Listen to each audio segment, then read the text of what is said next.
Our MC Zung had seen a flame tiger before while grinding dungeons, but back then, he was smart enough not to provoke it. This time, he wasn't so lucky. The beast that now stood before him was twice the size of the one he once avoided. The moment it spotted him, the tiger lunged, trying to crush him on the spot. Zung barely escaped, clinging to a jagged rock and leaping out of danger, but this wasn't going to be easy. The monster's reaction speed was frightening. Even when Zung struck back, the tiger blocked his attack with ease. Face to face, Zung realized the creature's hide was too thick. His blade couldn't cut through. With no time to hesitate, he launched himself into the air. The tiger reached up, but Zung slashed its hand midair, triggering an explosive burst of flames. As the smoke cleared, Zung finally saw blood. But his relief didn't last. The wound regenerated instantly. Before he could react, the tiger charged again. Zung blocked with a shielded arm, an ability from his elasticity trait, and quickly transformed his other hand into a cannon. One precise blast straight to the chest, and the monster fell. Back then, Zung was just an ordinary college student. In a flashback, one bully tells Zung he's not seen him in days and pins him to the wall. One other bully tells Zung to lend them some money so they'll let him off for today, especially since his dad's hospital bills are already in the tens of thousands, and a little won't make the difference. This annoys Zeng, but he doesn't say a word, so the bully gets annoyed that he doesn't reply to them. The bully asks him if his face is itching for a beating again, but a lady nearby suddenly asks them why they're extorting a pretty boy in broad daylight at school. The woman's name is Zhang Yayu, and she tells the boys they have some guts to bully one of her students. The other lady standing with her, Zhao Susu, says that she'd expel the boys if she was the one handling this. However, she tells them they might end up in a hospital if Miss Zhang steps in. Behind them, the present Super Raider is seen eating something as usual. One of the bullies whispers to their leader that they can't mess with Zhang Yayu because she used to run one of the school clubs, and her dad has some influence around here. The boys decide to split, but they promise to come back for Zhang. After they leave, Miss Zhang asks Zhang why he didn't just knock out these weaklings with one hand, and she reminds him that she's got his back if there's any trouble, so he won't take the fall. Susu replies that Zhang probably doesn't want to cause a scene because they'll try to milk him for medical fees if he hurts them. Eventually, Zhang tells Miss Jiang not to worry because he knows his limits, so he asks them if they wanted something from him. Susu tells him she was talking to Miss Jiang about something serious when Xia Siyue, the one eating, came to tell her that he was in trouble. Apparently, Siyue said she wasn't the one who saw him cornered, and Lin Yuting, the person who saw him, immediately runs over to ask him if he's hurt. Zhang thanks Yuting for calling them for help, and Yuting becomes red in the face that he thanked her and even patted her head. She's amazed by his gentleness and kindness and wishes she could always stay by his side. She tells him it's no big deal, and she blames those jerks for stealing the time she could have spent with Zhang.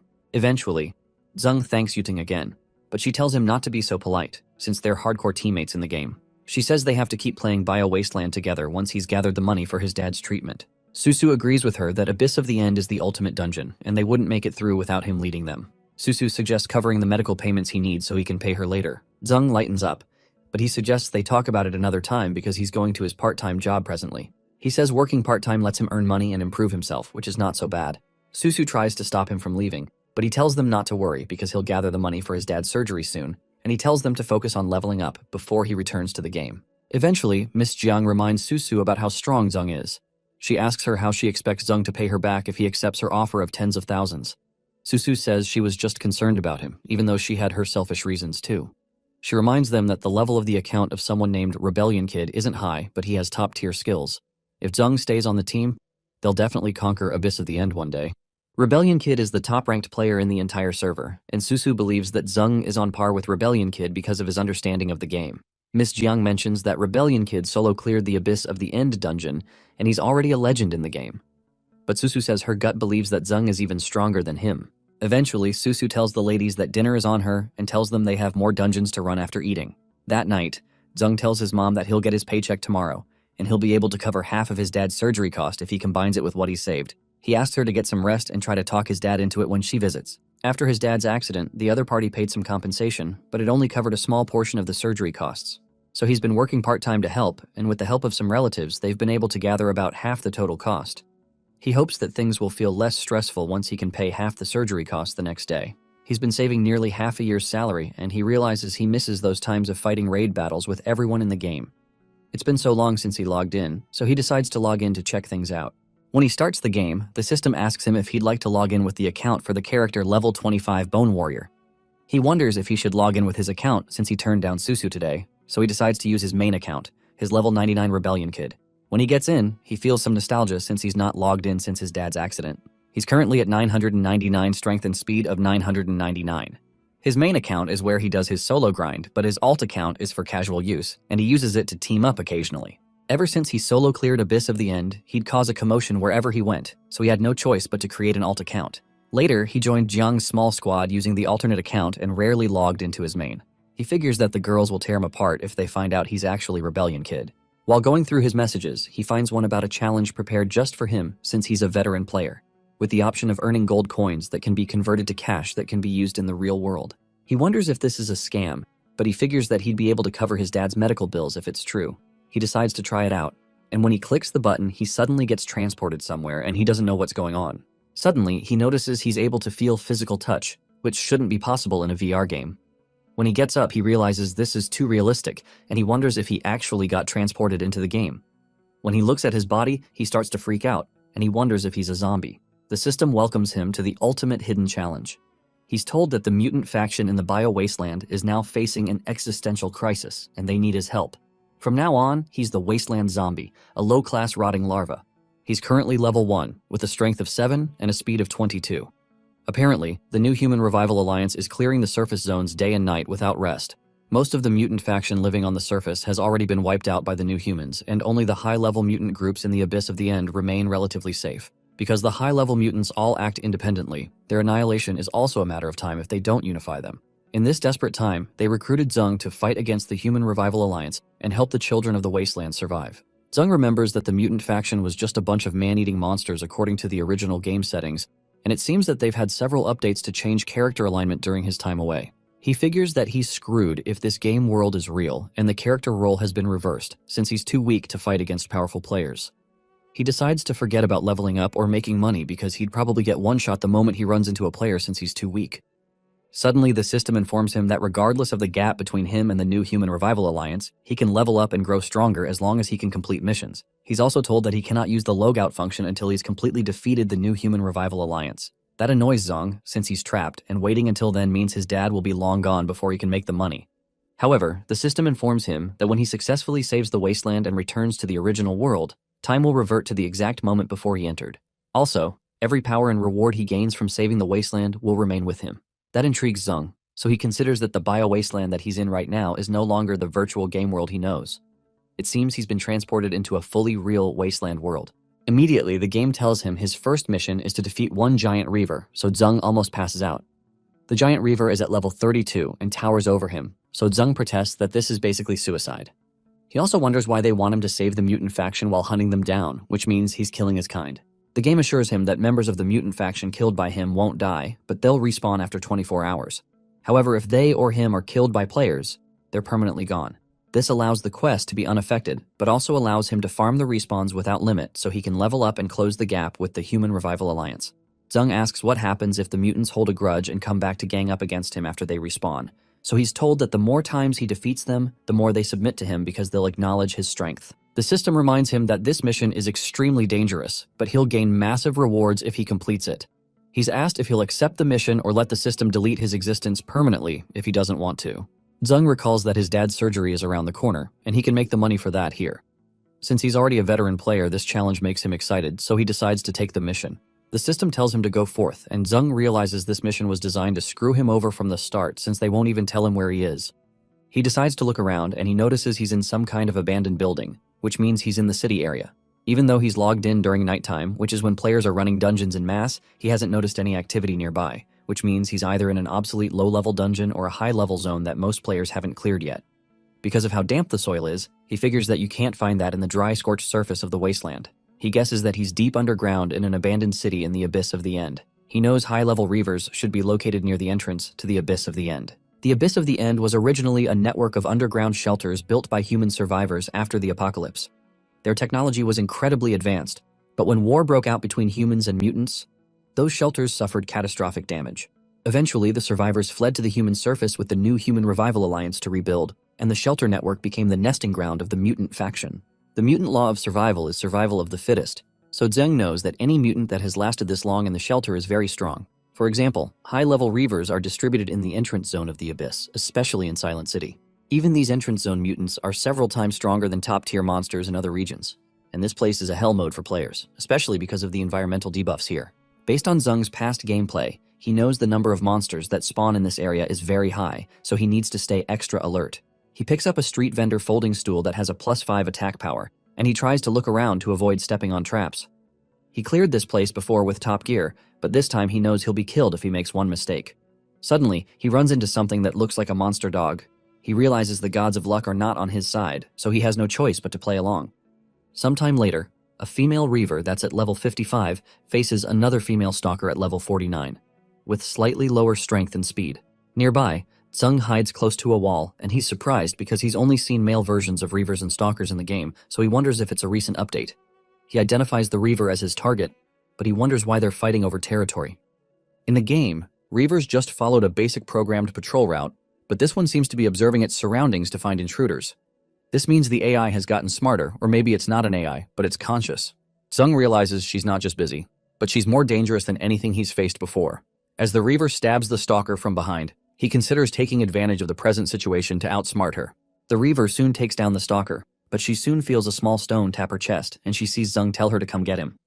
Behind Zung, he has a cyber mine bike he found in the alleyway with a speed of +20. The reaver roars at him, and she starts extending her tentacles to impale him.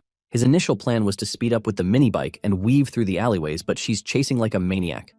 Even though he has the speed advantage, she's very huge, so his speed advantage isn't enough. Regardless, Zung knows he wants her close so he doesn't lose her. He plans to keep her on his tail for a little longer before doing what he planned. When he gets to the place, he runs past a trap and lets her step on it. When she does so, the ground beneath her implodes, and she falls into it. One of the reasons this dungeon is so hard is because seemingly safe spots often hide lethal traps. Back in the day, Zung got screwed over so many times by these traps, so he knows where they all are. The trap the reaver fell into turns out to be a nest trap in the Hive Valley. It's a nest of swarming mutant paralysis wasps that hunt around. Among elite monsters, the paralysis wasps have low HP and defense, but their strength lies in their numbers. Each hive houses hundreds of them, and their venom carries a paralytic effect that reduces the speed of the target. If you can't crush them quickly in one strike, they'll wear you down over time. Zung becomes grateful that the reaver has a mind of her own, and there's been some changes to the game because he wouldn't have been able to lure her otherwise. Soon after, the wasps start stinging the reaver. Zung realizes he got lucky, but he also knows that reavers have high HP and defense, so this trap won't be enough to finish her off. Inside the trap, she starts fighting several of the wasps. Zung estimates that by the time she struggles her way out, the paralysis wasps would have drained at least half of her HP. Sometime later, she gets out with just 100 GP left, so Zung goes to the next step, which is to release the hounds. When he whistles, some dogs come out and Zung jumps on them, and Zung directs the dog to slash her, taking out 99 GP with one hit. Eventually, she's left with just 1 HP, so Zung jumps in with his stool and smashes it on her head, taking her down completely. The dogs he uses are Shiba Inu pups at level 10. Zung commends the dog Wangzai for doing a good job, and he suggests they look out for each other from now on in the game. According to the Wasteland mechanics, zombies and zombie dogs share a high level of bond just like humans share with natural dogs. He soon starts to pet the dog, and he's glad he has the pups on his side because he wouldn't have been able to take down the reaver otherwise. Suddenly, he levels up. The system grants him a reward and congratulates him for defeating the reaver. He levels up from a zombie larva to a juvenile zombie at level 10. His strength goes from 7 to 51, his speed goes to 25 from 22, and he gains a beginner special skill called Psychic Shapeshift. Zung feels a surge of strength, but he wonders what this Psychic Shapeshift skill is. The system informs him that he's received the Reaver Tentacle Skewer, which he can swallow to trigger a surprise. He's also earned 5,000 gold coins that can be used to buy gear from human city-state stores, purchase materials for base building, or be exchanged for real-world currency. Apparently, after defeating the Reaver, her affection towards him has also reached 100%, so she will obey any command he gives. That freaks Zung out, and he wonders what the game means by any command. However, he's more concerned about the gold coins, and he learns that each coin equals 1 yuan in the real world. This makes Zung certain he can gather the surgery money in no time. He also wonders what the system meant by building a base, so the system informs him that base construction is the next hidden reward he's about to receive. He's suddenly granted a secret base called Hope Citadel, which the system teleports them to. He and Wangzai land on their heads, but Zung is shocked by what he sees, and he wonders if this is the legendary Hope Citadel. Apparently, this game has an incredibly detailed world-building system and a ton of history. Among all the entries, Hope Citadel is the most legendary name. According to the lore, after the world was reduced to a wasteland, the surviving humans built underground shelters and began constructing Hope Citadel. Eventually, the researchers created a gene serum that could purge the virus and restore the consciousness of mutated beings.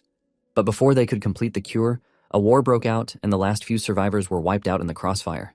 The City of Hope was also abandoned, while the various underground shelter areas became lairs inhabited by the strongest monsters, forming the final dungeon, the Abyss of the End. Years later, mankind rebuilt its settlement on the surface, and that surface is now known as New Eden, the main city for players in the game. Zung only knew about the Hope Citadel from the lore because he never found it during his previous runs. The system soon informs Zung that the Hope Citadel was hidden away by the system's emergency protection protocol after the fallout of the shelter, but it's now given to him as his beginner refuge because neither mutants nor the new human alliance can enter this place. As he completes more missions and increases his level, the facilities and features of Hope Citadel will gradually unlock. The system tells him that his next goal is to build up the Citadel by completing quests, collecting materials, and upgrading structures. In time, it will become the ultimate stronghold for all Wasteland inhabitants under his leadership.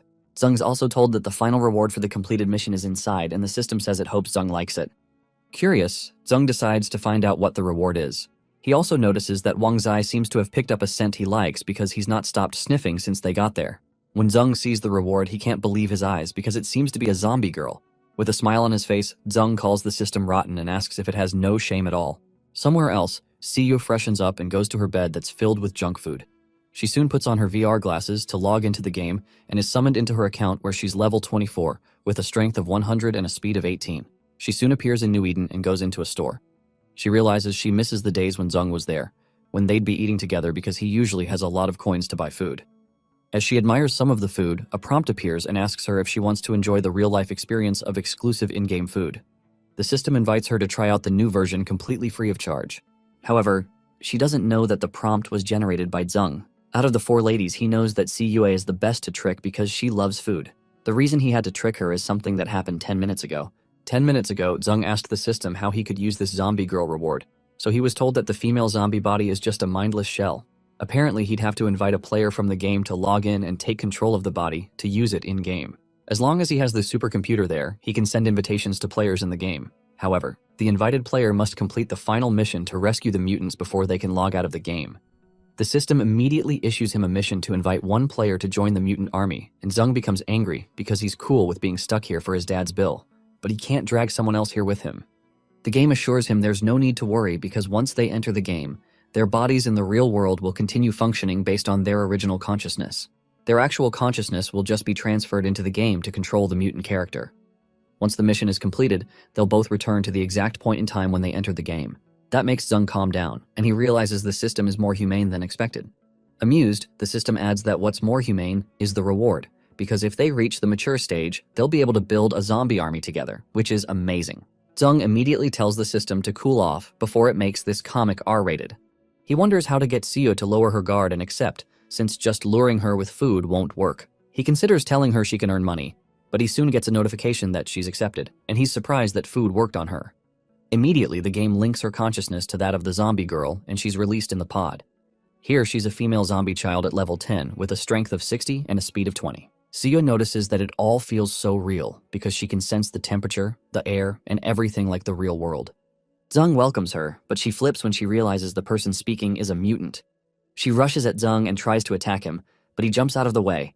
When she attacks again, he dodges again, so she jumps back to create some distance. She's surprised that he's so fast, but she doesn't relent and leaps towards him to attack again.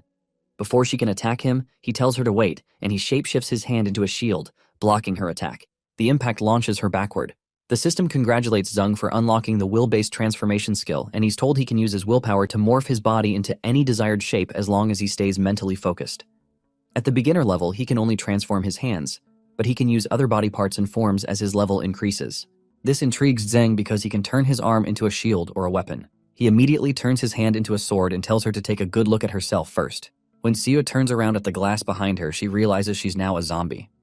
Zung welcomes Sio to the mutant clan, and he explains that this is the legendary Citadel of Hope that he's not conquered, which will now be the base of the mutant army, and she'll be the first member of this base.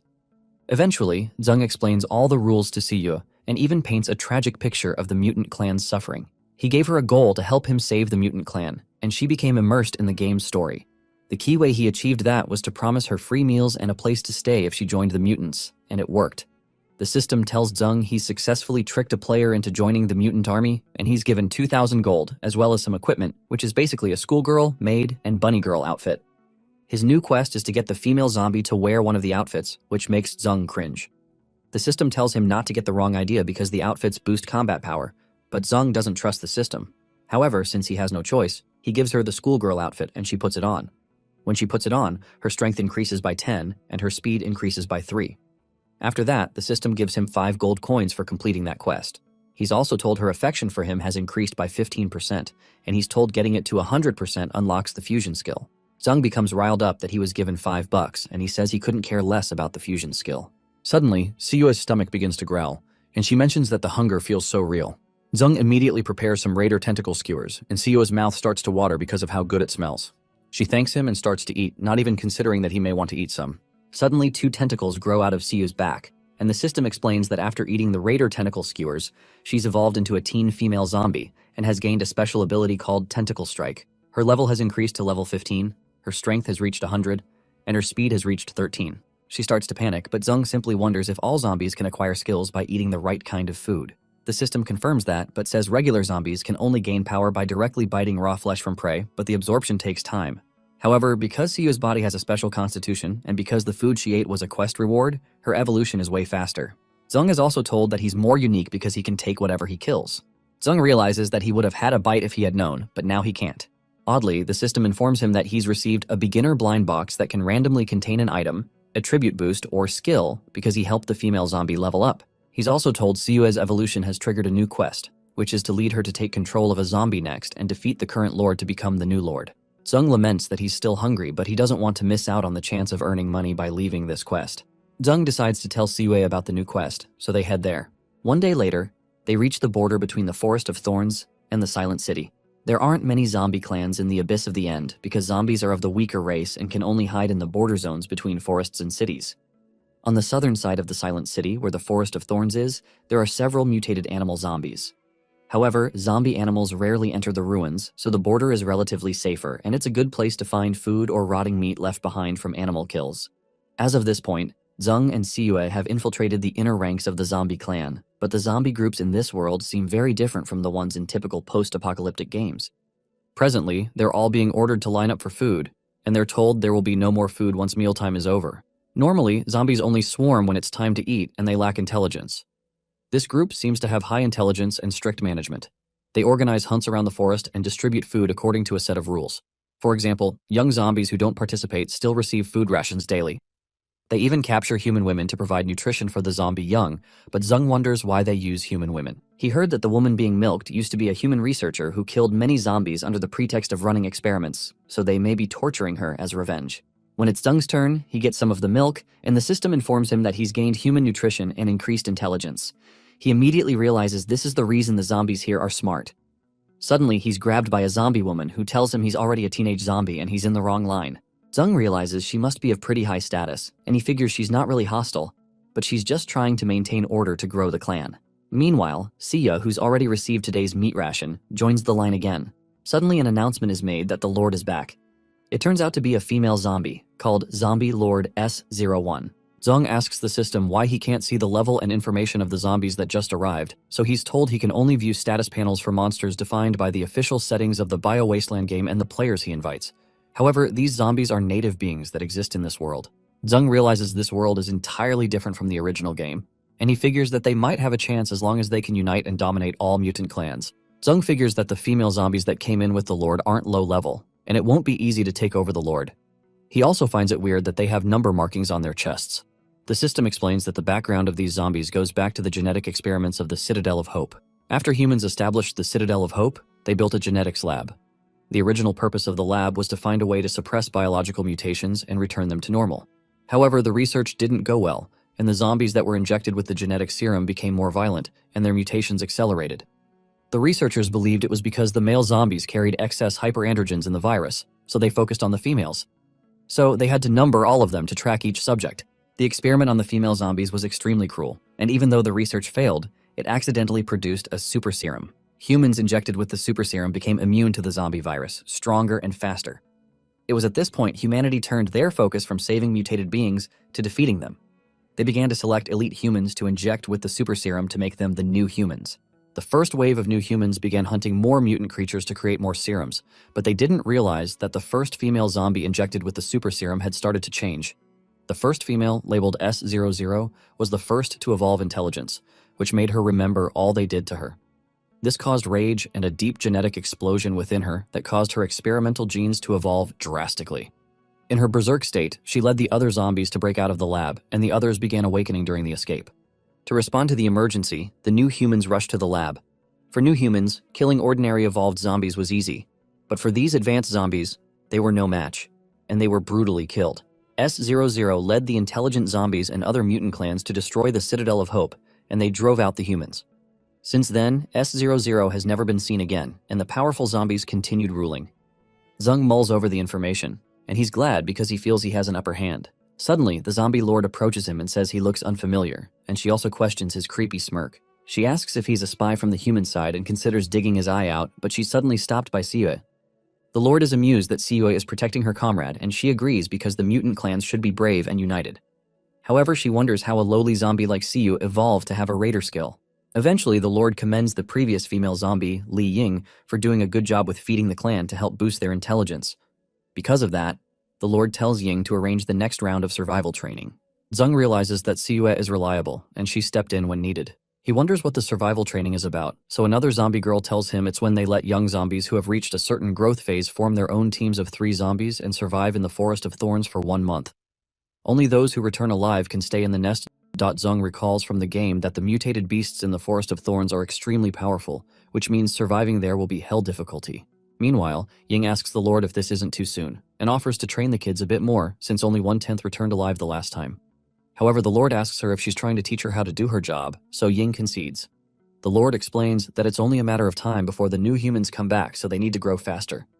She says being captured by new humans is truly a fate worse than being killed in survival training. Meanwhile, some humans somewhere sense that Dr. Chin, the woman being milked, has been blindfolded by the zombies. This guy is a Ghost Eye sniper at level 34, and he's the lord of the Ghost Eye Alliance of the new human army. He figures that the zombies are too cunning because even though he has a shared vision skill, he can't see anything through the cracks. He complains that Dr. Chin turned out to be a wasted pawn. Meanwhile, a lady named Bloodthirsty Electric Blade at level 36, the lord of the Bloodlust Paradise faction, mentions that zombies seem to be evolving the fastest among the mutant clans. She says they need to learn why, and she suggests the Bloodlust Paradise needs to take over the investigation. This annoys the sniper who attempts to start a fight. The lady decides to fight to have fun too, but some other man stops them. He's Iron Max X at level 39 and the lord of the Iron Science faction. Iron Max X reminds them of the price they paid to qualify for this real game world, and he reminds them they'll be wiped out in this world if they don't work together and complete the final mission, because dying here means being gone forever. Meanwhile, the rebellious one, at level 99, the new human hunter commander, says that Iron Max is right.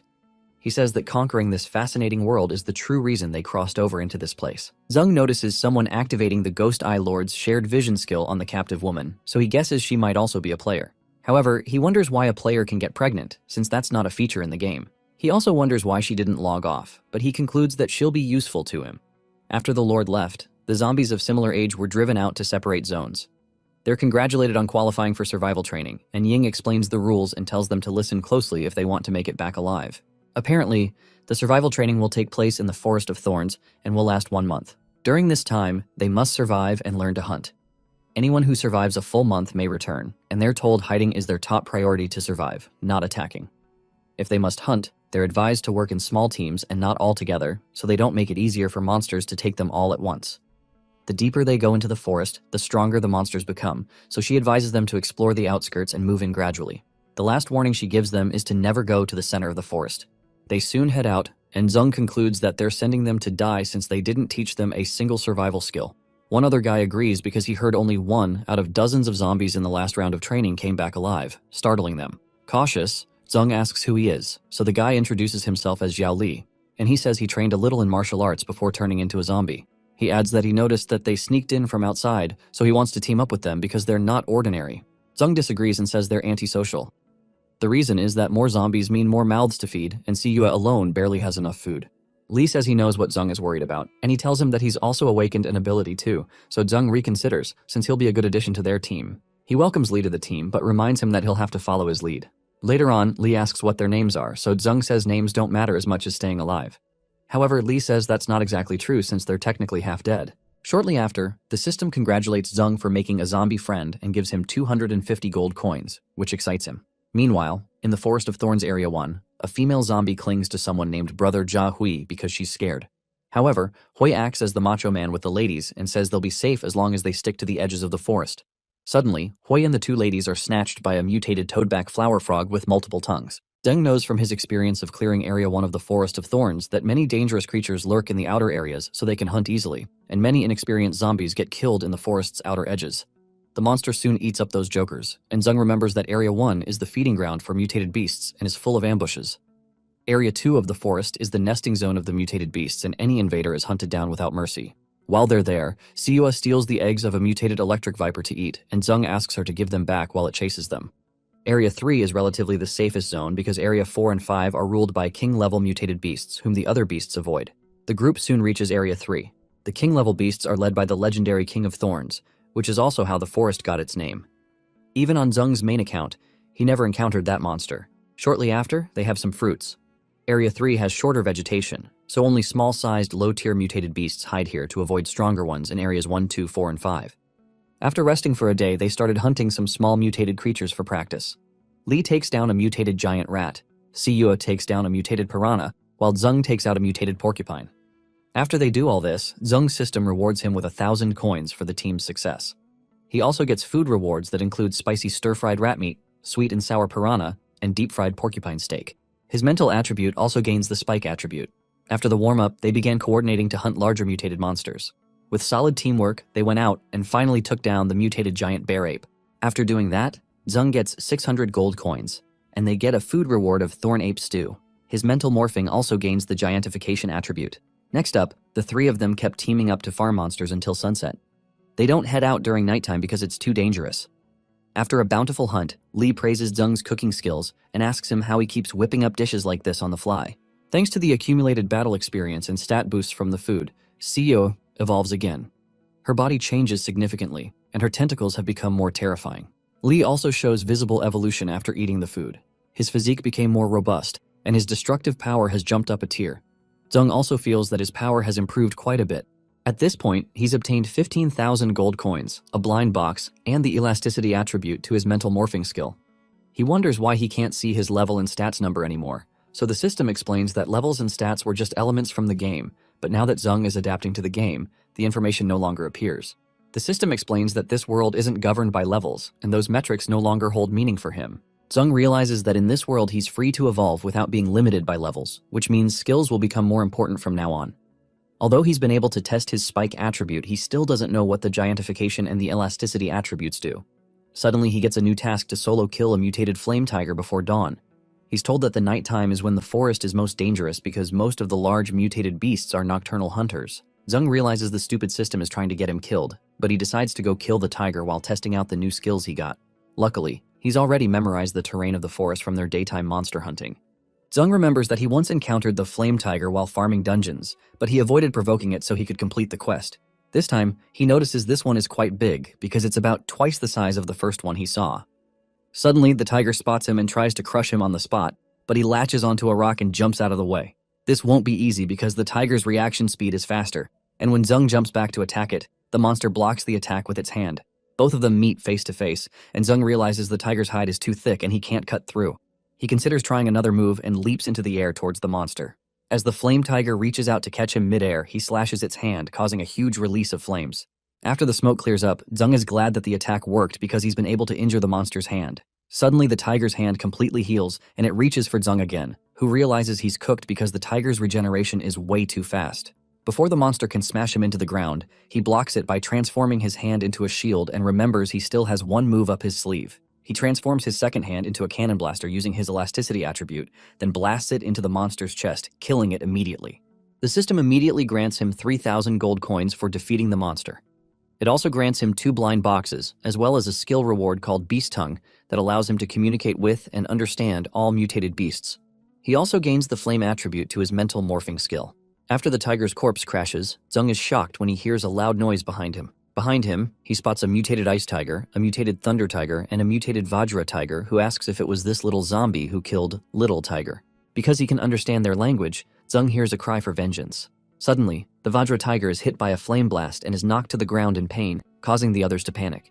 They rush to save him by putting out the fire, but Zeng isn't going to let them off the hook because of all the gold he can get from burning them. With his cannon launcher in hand, The thunder and ice tigers rush towards him to finish him off. Before they can reach the ground, Zung sticks his morphed hand into the ground and pulls out a piece of the earth right underneath him and throws it at the tigers. They break through it with sheer strength, but they're surprised by what they encounter once they break through. Zung smirks because he had pulled away the ground to expose the magma that's burning underground. Both tigers land in the magma, and Zung receives a 10,000 coin reward, as well as a special reward called the Crown of the Tiger King with unknown effects. He also receives 3 more blind boxes, and he gains the ice, metal, and thunder attributes to his mental morphing. 1 month later, Ying and the other advanced zombies come to look for the zombies they sent out, and Ying becomes worried that a single one of them didn't survive. S01 mentions that she had some hopes for those 2 little zombie brats, referring to Siyue and Zheng, but she concludes she was wrong. Suddenly, one of them senses a presence coming from deep within the forest. Ying asks if it's a zombie, and Yu replies that it feels like a zombie, but zombies can't have such an overwhelming aura. Yu says the presence feels like a stampede of beasts, enough to paralyze with fear, and the Lord decides to trust Yu's senses because she's usually correct. However, she wonders what the thing could be that startled Yu, who is usually calm. They soon notice movement from the forest, and they see some huge beasts emerge. The beasts are the Thorn King and the mutated Thorn Dragon, and the group notices that the beasts are heading toward a certain direction. The Lord is shocked when she realizes the monsters are escorting their new king back home. She wonders how on earth these guys were able to pull this off. The Lord is amazed by Zung's potential, especially because he was able to tame the mutated Thorn Dragon in just 1 month. She flies into the air to test what Zung is made of. Meanwhile, Li wonders why the Lord is charging at Zung. Li decides to see if he can hold his ground against her after 1 month of grinding, so he leaps into the air to use his heavy cannon fist move. The Lord is amazed by how good he's gotten in just 1 month, but she dodges his attack easily and knocks him into the ground from behind. After he falls to the ground, Siyue follows suit and leaps at the Lord to attack. Siyue charges at the Lord, but she blocks it with her own tentacles. She admits that Siyue is stronger than the last guy, and she's also fast, but Siyue becomes further enraged that she hurt her comrade, so she blasts the Lord with beams from her tentacles. The Lord protects herself, using her wings, and when she doesn't open up after the attack, Siyue becomes confused and tries biting the shell to get it to open, to no avail. Suddenly, the Lord bursts out of the covering and says it's a shame that Siyue has no tactics. She activates her hypnotic sound wave and captivates Siyue, then tells her she'll be ridiculously strong one day, but she'll have to go to sleep for now. After Siyue passes out, the Lord turns her attention to Zung, and she tells him she wasn't too hard on his teammates. She tells him he can go all out since the others won't interrupt them now, so Zung tells her not to hold back on him and to use everything she's got. The Lord suggests they change location, and when she flies off, Zung jumps into the air and goes after her. Meanwhile, the other female zombies on the ground are surprised by how fast Zung is moving because their eyes can barely keep up. Zung and the Lord clash in the air with great force, and they finally land on the ground. Eventually, the Lord says it's time for them to end the warm-up they've been having and get serious. She activates her Hell Demon Seal and transforms using the power of the night. She turns into a giant-sized zombie, triggering a huge explosion around her.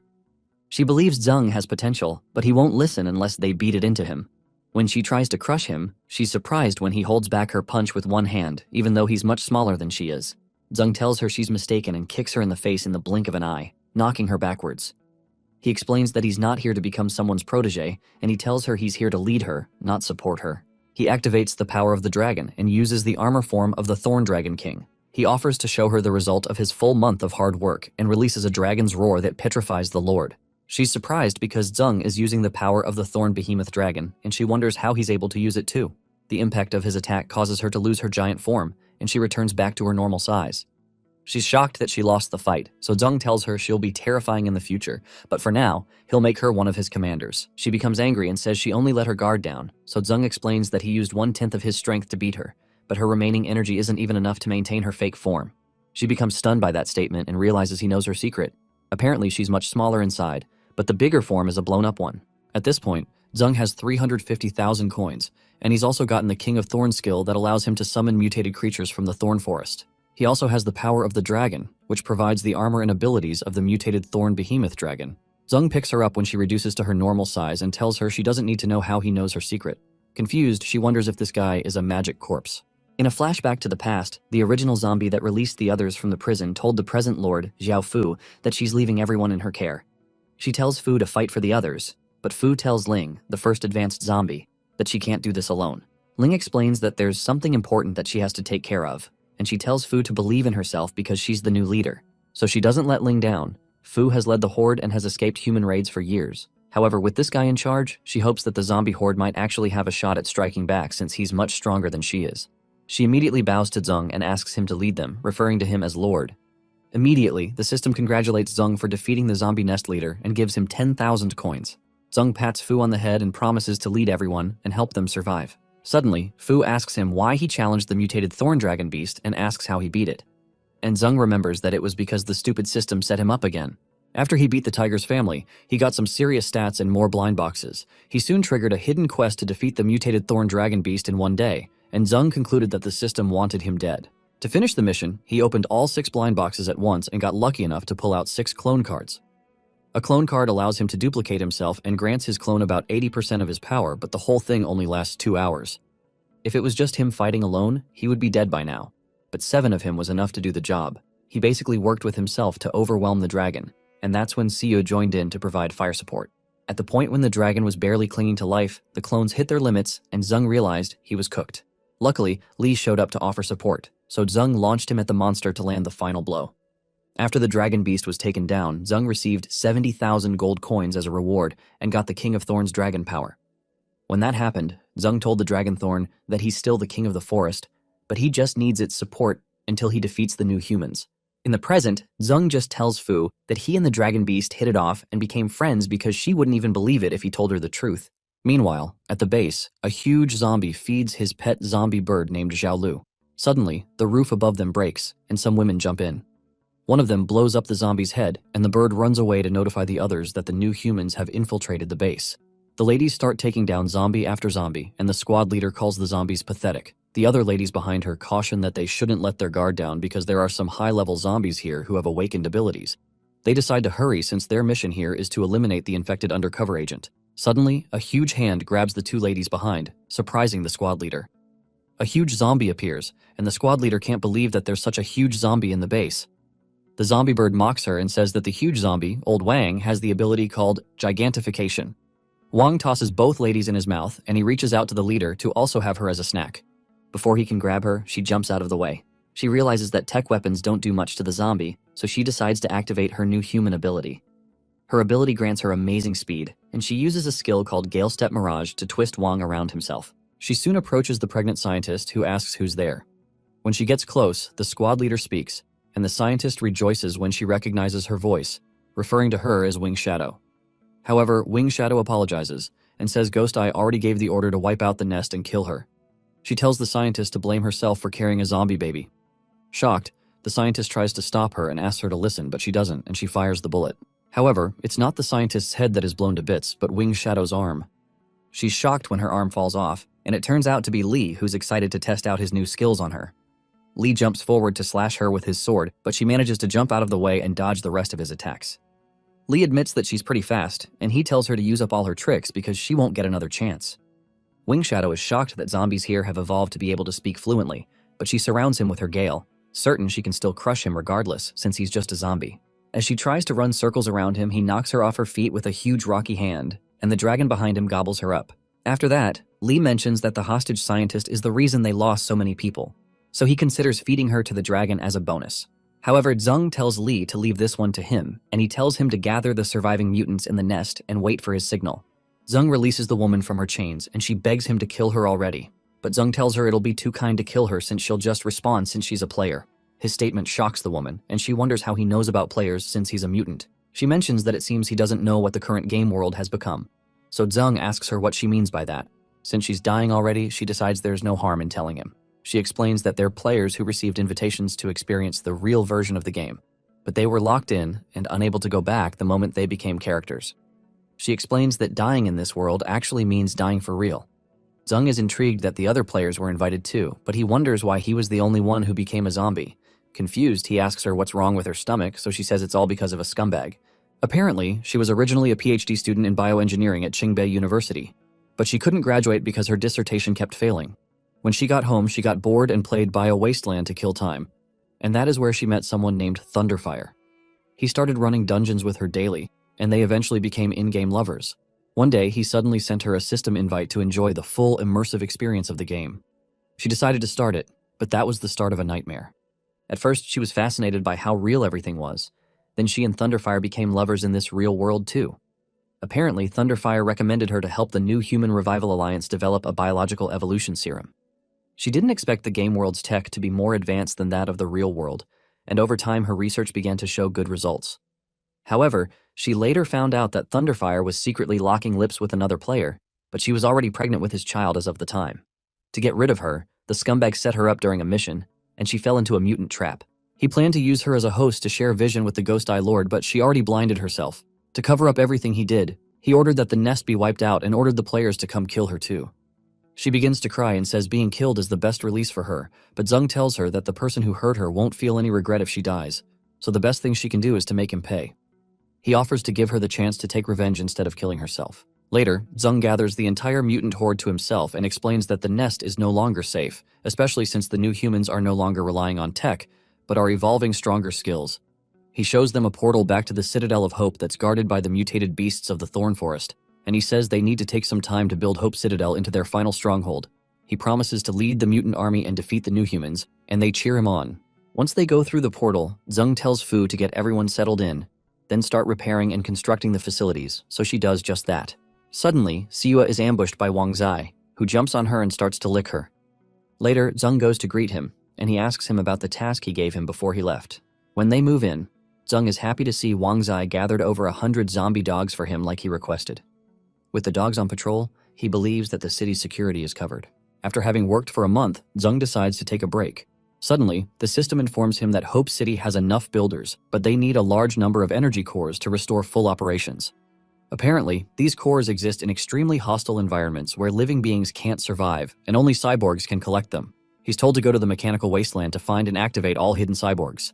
Zung becomes annoyed that the system is giving him another quest when he's so spent, and he argues that he's never heard of cyborgs in the game after playing for many years.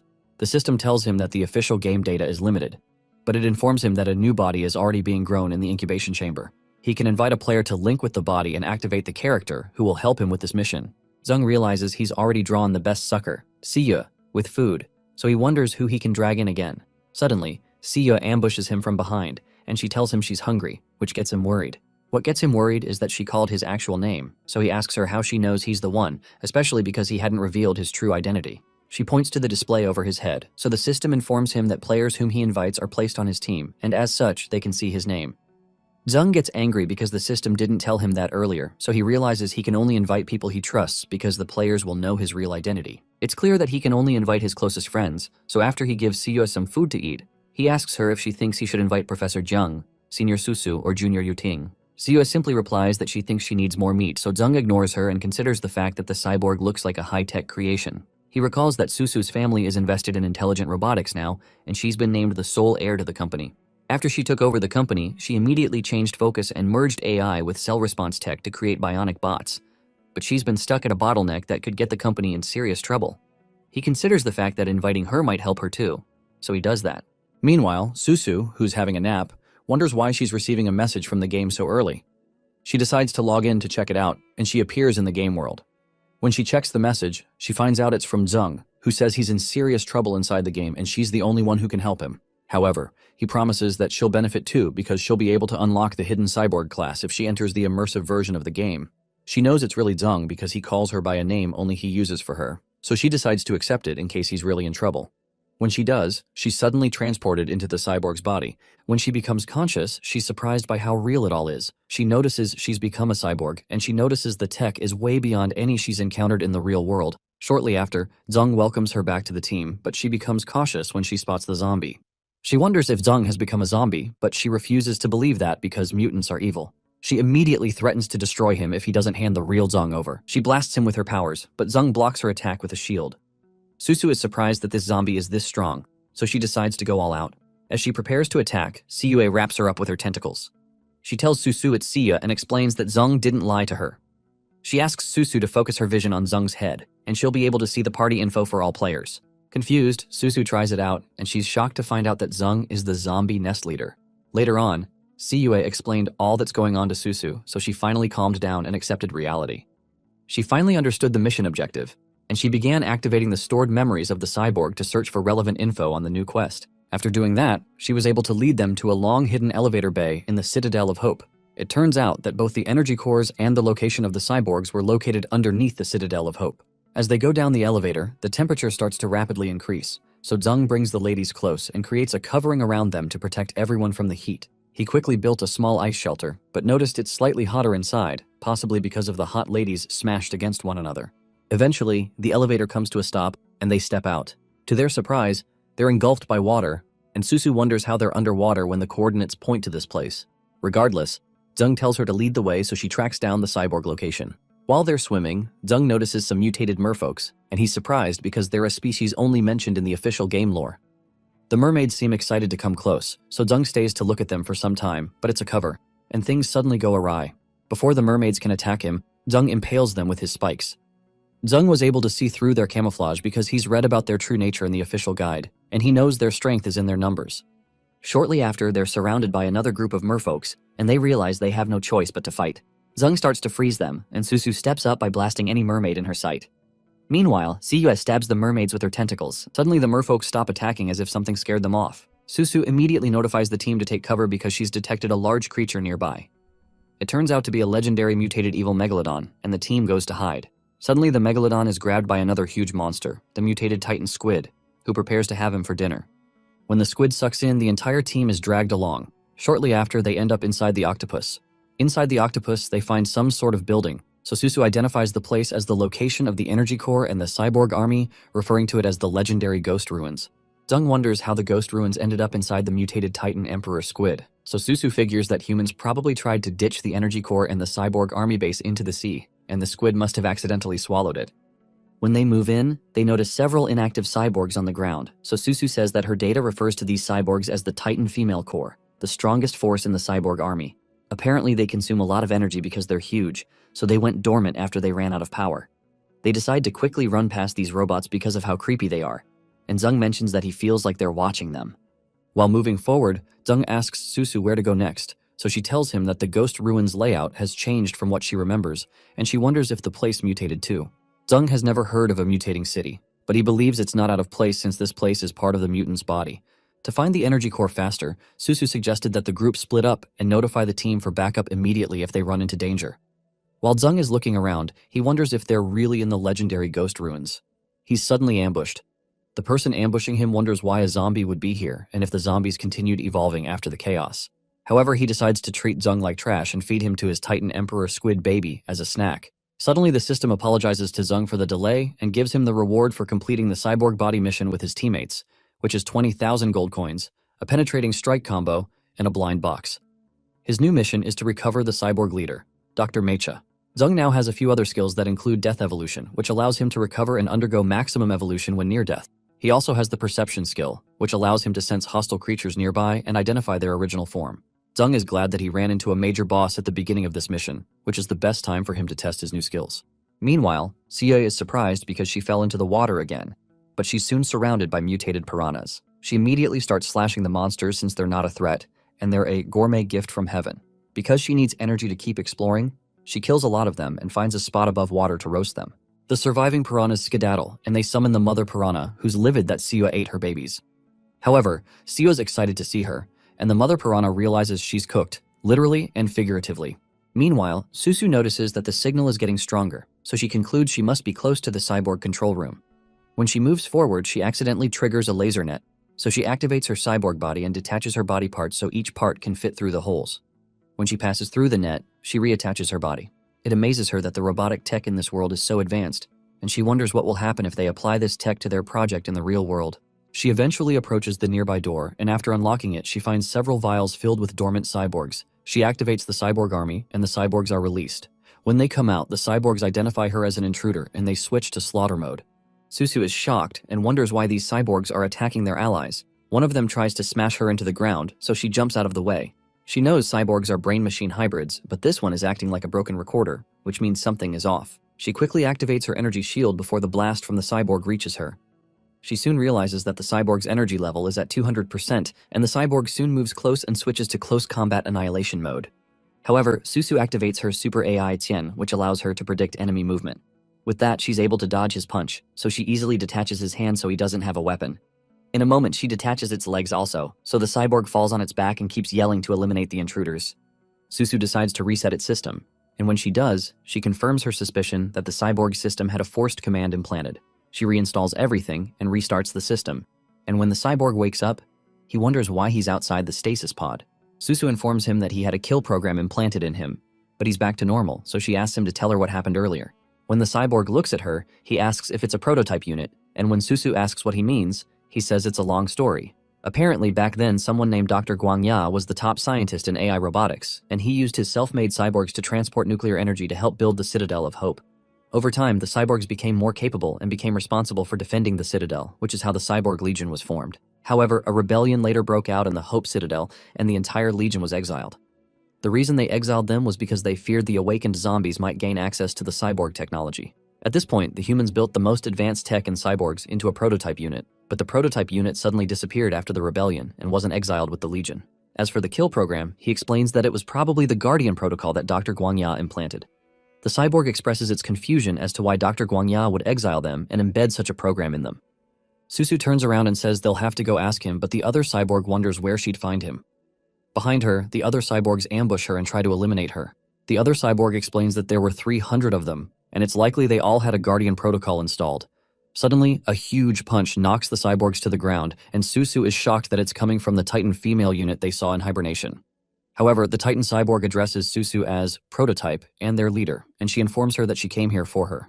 Susu is confused, so the Titan explains that the Titan female unit was a special team created around the prototype unit. It has only 9 members, and they all follow her orders. Apparently, Dr. Guangya implanted a special protocol in them, and only the prototype could awaken them. When Susu realizes she's here to follow her orders, she informs the Titan that she needs help with something important right now. Meanwhile, Zeng keeps locking horns with Dr. Mecha. He tries to punch his tentacles, but he's surprised that the guy's tentacles feel so squishy and are able to completely nullify his attack. While this is going on, Cua holds the now dead Mother Piranha over the fire to roast. After she's had her fill, she jumps back into the water to regroup with the others. She runs into something that seems like a piranha nest, and she's suddenly ambushed by the top dog, the mutated Z-Clan Piranha King. Inside the facility, Zeng blasts the doctor with thunder, but the doctor is amused because the electric current feels good. Zeng is surprised that this guy can absorb electricity, so the doctor tells him that he has electric eel genes in his body, so his attacks only give him more energy. In that case, Zeng decides to roast him alive, so he blasts him with fire. However, the doctor blocks the attack easily, much to Zeng's surprise. The doctor tells him not to be surprised, because he's also fused with worm genes, so high temperatures don't affect him either. But the doctor confesses that he's curious how a tiny zombie like him can have such high intelligence and possess so many powers. The doctor offers to let him go if he stops now, as long as he's not a threat, and has awakened his intelligence. However, Zeng tells him he's just an ordinary little zombie, but he came here for the energy core, and he's not leaving until he finishes his mission. Dr. Guangya is surprised he knows about the energy core, but he tells Zeng there's no way he can give them to him. Zeng tells him it doesn't matter if he wants to give it or not, and he decides it's time to try out the new skill he got earlier. He activates his internal force combo and blasts the doctor's tentacles. After a moment, the doctor starts to scream, and he wonders what's going on since his octopus cells are supposed to cushion any impact, but he's taking impact. The doctor realizes the skill transfers damage over distance and then bursts all at once, making it stronger than before. As the force knocks him on his back, he wonders how this little zombie has so many odd tricks. Zeng decides to end the doctor's life, but Susu grabs his morphed hand with a chain she released from her hand, and she tells Zeng not to kill the doc. The doctor is shocked that he's seeing a first-gen cyborg, so Zeng asks her what's going on. Susu asks Dr. Guangya, whom she refers to as Dr. Guangya, to explain what happened after he was exiled. Dr. Guangya soon starts explaining that it all started with the uprising in the Citadel of Hope. In a flashback, an official thanks Dr. Guangya for everything he's done, but they tell him they can't risk the cyborg tech leaking out because of the rebellion, so they have to exile the cyborgs to an uninhabited secret place. Guangya protests that they're using them and tossing them away like garbage. He knew that humanity wanted the exile of the cyborg army not only to protect the tech, but also because they feared the power of the cyborgs. The official tells Guangya that they'll continue treating his zombified daughter and keep working on turning her back into a human if he agrees, but they'll have to leave her if he doesn't. Because of that, Guangya was forced to make a terrible decision. To protect his daughter and save the cyborg army, he decided to carry out the exile plan on his own. After he embarked on that journey, the first-generation cyborg was sent to the human base to be dismantled.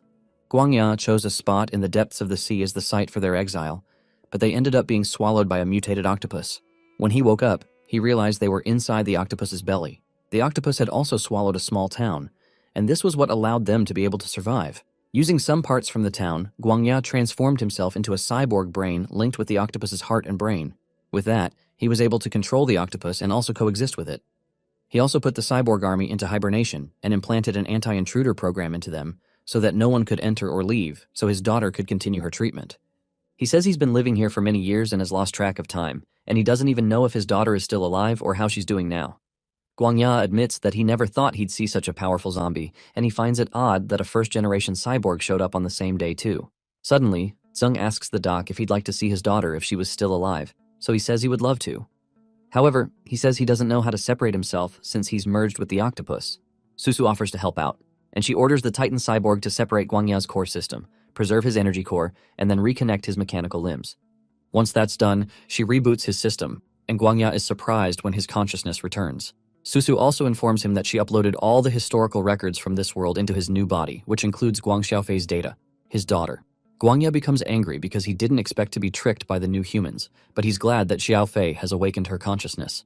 Eventually, Zeng notifies the doc that the new humans have gotten stronger, so the mutants have taken the Hope City as their base to strike back once they've built up their power. Guangya asks them if they're here to retrieve the energy core and activate the cyborg army, so he says they can have it all if they agree to one condition. Zeng says he'll do whatever it is if it is within his ability, so the doctor comes close and whispers something into his ears. The request shocks Zeng, so the doctor tells him not to speak loudly. However, Susu has a bad feeling about the whole thing. Sometime later, the doc takes them to the surface using the octopus, so Susu asks the doctor if he's not coming back with them to see Xiaofei. He says he's going to return, but there's something important that he needs to do first, and he tells Zeng that he's leaving Xiaofei in his hands, and he reminds him not to forget his promise. He also tells Zeng to ensure he wins the fight against the new humans. Later, they successfully bring back the energy core back to the Hope City, and when they reactivate it, energy spreads through the city. The system congratulates Zeng for recovering the energy core and the cyborg army and grants him 20,000 gold coins as well as 2 mystery boxes. Zeng checks out his stats, and he's glad to see he's accrued so much funds and his abilities have evolved significantly. He asks the system how he can transfer some of the gold into the real world, so he's told to input his real-world bank card number panel and the funds will be transferred instantly. However, he's advised to keep some gold because the system is about to open a special shop. Apparently, it's a game store that's designed specifically for mutants. He can purchase weapons, skills, and even some rare items that are useful for mutants. When he looks through the store, he sees a mutant primary evolution card that costs 100,000 gold coins, a mutant random skill mystery box that costs 200,000 gold coins, and a nuclear-powered battle tank that costs 250,000 coins. Zeng realizes the prices are really high, so he decides to use part of the gold to pay for his dad's surgery and then start saving again. He asks the system to give him a new mission, so he's told to invite a new player into the Zerg Queen's body. Zeng looks at the new body in the pod, and suddenly he remembers that he forgot to bring Siyue back from the mission. Meanwhile, Dr. Guangya heads out to see his mutated Piranha King baby, Big Bao, and he brings a huge fish for the Piranha King to eat. When he puts the fish in, he notices that it was eaten at a very rapid pace, which is abnormal for Big Bao, so he decides to check for himself. When he dives underwater, he's shocked to see a zombie girl with piranha tentacles eating the fish. He figures that she must have eaten Big Bao, and he remembers seeing her from the data Susu copied into him. He knows she's one of Zeng's comrades, but he notices something seems off, so he figures that she absorbed too much piranha gene. The piranha gene has aggressive properties, and she's probably gone berserk. But he's impressed that she's able to wipe out Big Bao's whole school of fish, so he considers bringing her along for future missions. Before that, he decides to calm her down first. Meanwhile, some guy named Zhao Huo has fun with 2 other female fighters. He tells one of the ladies, Yi, that she can come to his room that night to know the secret of new human evolution, and he talks about battling it out with her and the other lady, Luoluo, that night. Suddenly, the roof of the place they're in is broken into, so Huo goes into a rage to fight whoever disturbed his private time. Before he knows what's going on, someone grabs his face and smashes it into the ground. The lady asks him if he thinks he has a chance against her, and Huo recognizes her as Sister Guangling. He's surprised she came to see him, so he asks why they can't talk this out instead of being physical, but she tells him she's not the one looking for him, but the boss. Huo gets up and quickly greets the boss, Ghost Eye, and asks that he give his little bro a heads up next time so he can come meet him instead of him coming. Ghost Eye tells him there'll be no next time if the mission fails again. That surprises Huo, and he says he can't believe that Feng Ying and her team failed, especially since Feng Ying is one of his best fighters. He mentions that he also told her to bring 2 other helpers to ambush them. So Ghost Eye tells him that he's out here drinking and partying, so he hasn't realized that zombies in the wasteland have evolved. He adds that they're evolving faster, and several powerful zombie leaders have appeared. Ghost Eye explains that Ling will lead the team this time, and Huo will take 10 mid-level players to clear out the zombie nest. He tells them to take any zombie leader they find alive because the commander wants to do some research on them. Meanwhile, in the real world, Yuting puts on her VR goggles, and she considers the fact that she's not seen Susu or Siyue log in for a while. She decides to look for them inside the game as she reminisces about the good old days. While she's looking around, she hears that the rebellious kid, the top player, has shown up at the Hunter Guild recently. Apparently, a lot of fast-evolving zombie leaders have appeared, and everyone's being urged to level up. The guy mentions that he needs to find a way to evolve and awaken his human abilities too, so Yuting wonders what's going on since that was not part of the game before. The other guy replies to the first person that working hard won't help because he's heard that one needs an official secret invitation email to qualify for awakening. Suddenly, Yuting receives an unread message, and when she opens it, she learns it's from Zeng, Susu, and Siua, who claim to have been captured by the mutated villain commander. The message asks her to accept the hidden invitation if she wants to rescue them. She's also told she can unlock a brand new hidden class. However, she wonders if it's a scam. Meanwhile, Zeng wonders if Yuting will fall for the lame excuse he wrote in the message. He figures that Yuting is easier to trick than Professor Jiang, and he apologizes to her. Suddenly, Yuting's mind is linked to the Zerg Queen's body. When she awakens, she wonders where she is and where the teammates she's supposed to rescue are. She also notices how real everything seems. But someone soon calls out her name, and it turns out to be Zeng. All she sees is a zombie wave at her, so she wonders if Zeng and the others were also tricked here by this zombie too. She becomes worried because she's the only one left and suddenly collapses under pressure. Zeng rushes to catch her and he quickly tells her that he's Zeng. However, she doesn't believe him, especially because there's no way Zeng would turn into a zombie. She asks him if he hid all her seniors somewhere and threatens to tear him to pieces if he doesn't give them back. Suddenly, huge bugs appear around her, and Zeng wonders if this is the ability of her current form. The system confirms that her form isn't just some average class, but she's literally the queen of the insectoids. Zeng is surprised that the legendary race exists, since he's only seen them described on the game official site. From what he remembers, the insectoid queen can mentally control all members of the insectoid army to attack. So he figures that trying to explain things now won't work. She soon orders some of her insectoids to attack him, so Zeng jumps off the ground and prepares to fight her until she calms down. He quickly freezes the ground and the insectoids. Then he asks her to look at herself for a second. When she sees her reflection on one of the ice particles, she becomes confused, and when she looks at Zeng's head, she sees the display panel that shows Zeng's name and confirms that he's the Nest Lord. When she sees it, she starts crying because he's really the one, and she finally calms down. When she calms down, Susu and Zeng explain things to her. She finds it horrible that it's always the mutants of this world who are always getting oppressed, and she immediately supports making the new humans pay since she's now a mutant. However, Zeng calms her down because there are other stuff to deal with. Even though he knows Yuting is a bit timid, he knows she's got good fighting ability. Since Susu can easily handle the construction, Zeng decides to take Yuting out so she can level up through missions.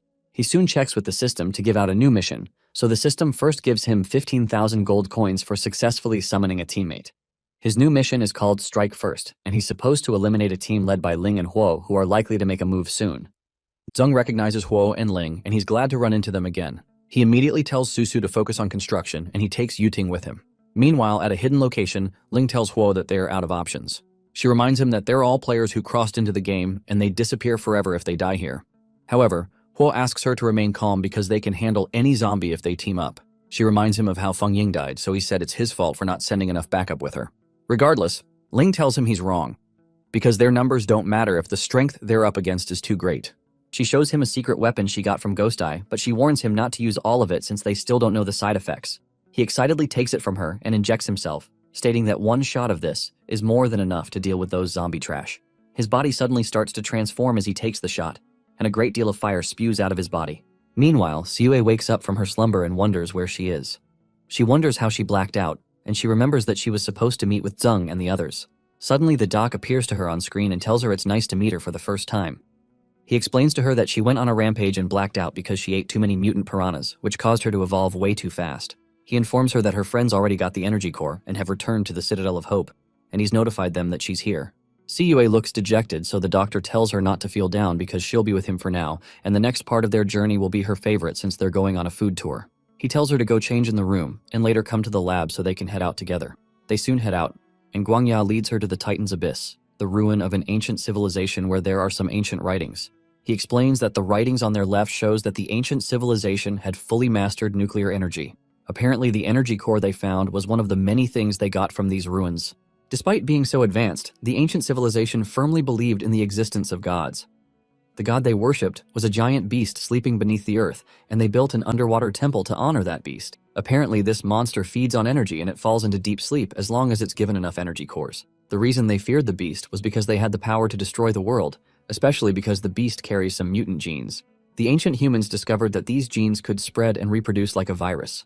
Whenever creatures got infected, they sometimes died or, in severe cases, experienced mutation. Apparently, no one knows where the mutant genes come from. but it's safe to assume that every mass extinction and every great leap in evolution was somehow connected to this beast. Even though humanity's nuclear war didn't cause the mutations, it was enough to awaken the beast. When it woke up, it became furious, and its mutant genes spread everywhere. After a short time awake, the monster went back to sleep. At this point, the mutations had already gotten out of control. Guangya hopes to be able to find and study the beast's mutant genes so he can find a way to help turn Xiaofei, his daughter, back into a human. However, he knows that the path to reach the beast's sleeping chamber is a long one, and there will be all sorts of mutant monsters on their way there. Suddenly, Guangya finds Siyue eating one of the crab-like monsters that she found on the way. Reluctantly, he tells her to stay close by and not to wander off looking for food. Meanwhile, a giant female reaver suddenly feels someone throw a stone at her from behind. She quickly turns back to attack the person, but she doesn't see anyone. Suddenly, someone drives her hand through her back and out through her chest. It turns out to be Ling, who says it's starting to get boring to hunt mutants in this area. Huo agrees and suggests they just head to the thorn forest instead of wasting time here. Behind them, some henchmen try to catch up to them, and they ask Boss Huo to slow down for them because he's too strong. Soon after, Yi gets close enough and she tells Huo that he's amazing. Suddenly, Wang Zai appears out of nowhere and chops off Yi's upper body with one bite. This shocks the rest, and Ling wonders how a low-level zombie dog can be found in such a place. Huo protests that zombie dogs aren't this fast, so Ling orders everyone to come close to her. They're soon surrounded by a group of zombie dogs, and Ling tells them that these zombie dogs have evolved. Meanwhile, a huge monster tails Guangya and Siyue. When it tries to attack them, Siyue senses it and quickly stabs it with her tentacles. After that, the doctor blasts the monster to offer support. Soon after, she starts to consume the monster, and Guangya realizes it was a good idea to bring her along. Moments later, they swim above the water and they find a place that Guangya believes should be the temple. When they look around, Guangya finds it strange that the legendary beast isn't there since it's supposed to be. He wonders if the legend is a fake, and while they aren't looking, one of the statues opens its eyes, with its body covered with mutant genes. Guangya also wonders if they have to meet certain conditions to get the beast god to appear, but the mutant gene soon leaks out of the statue and tries to grab them from behind.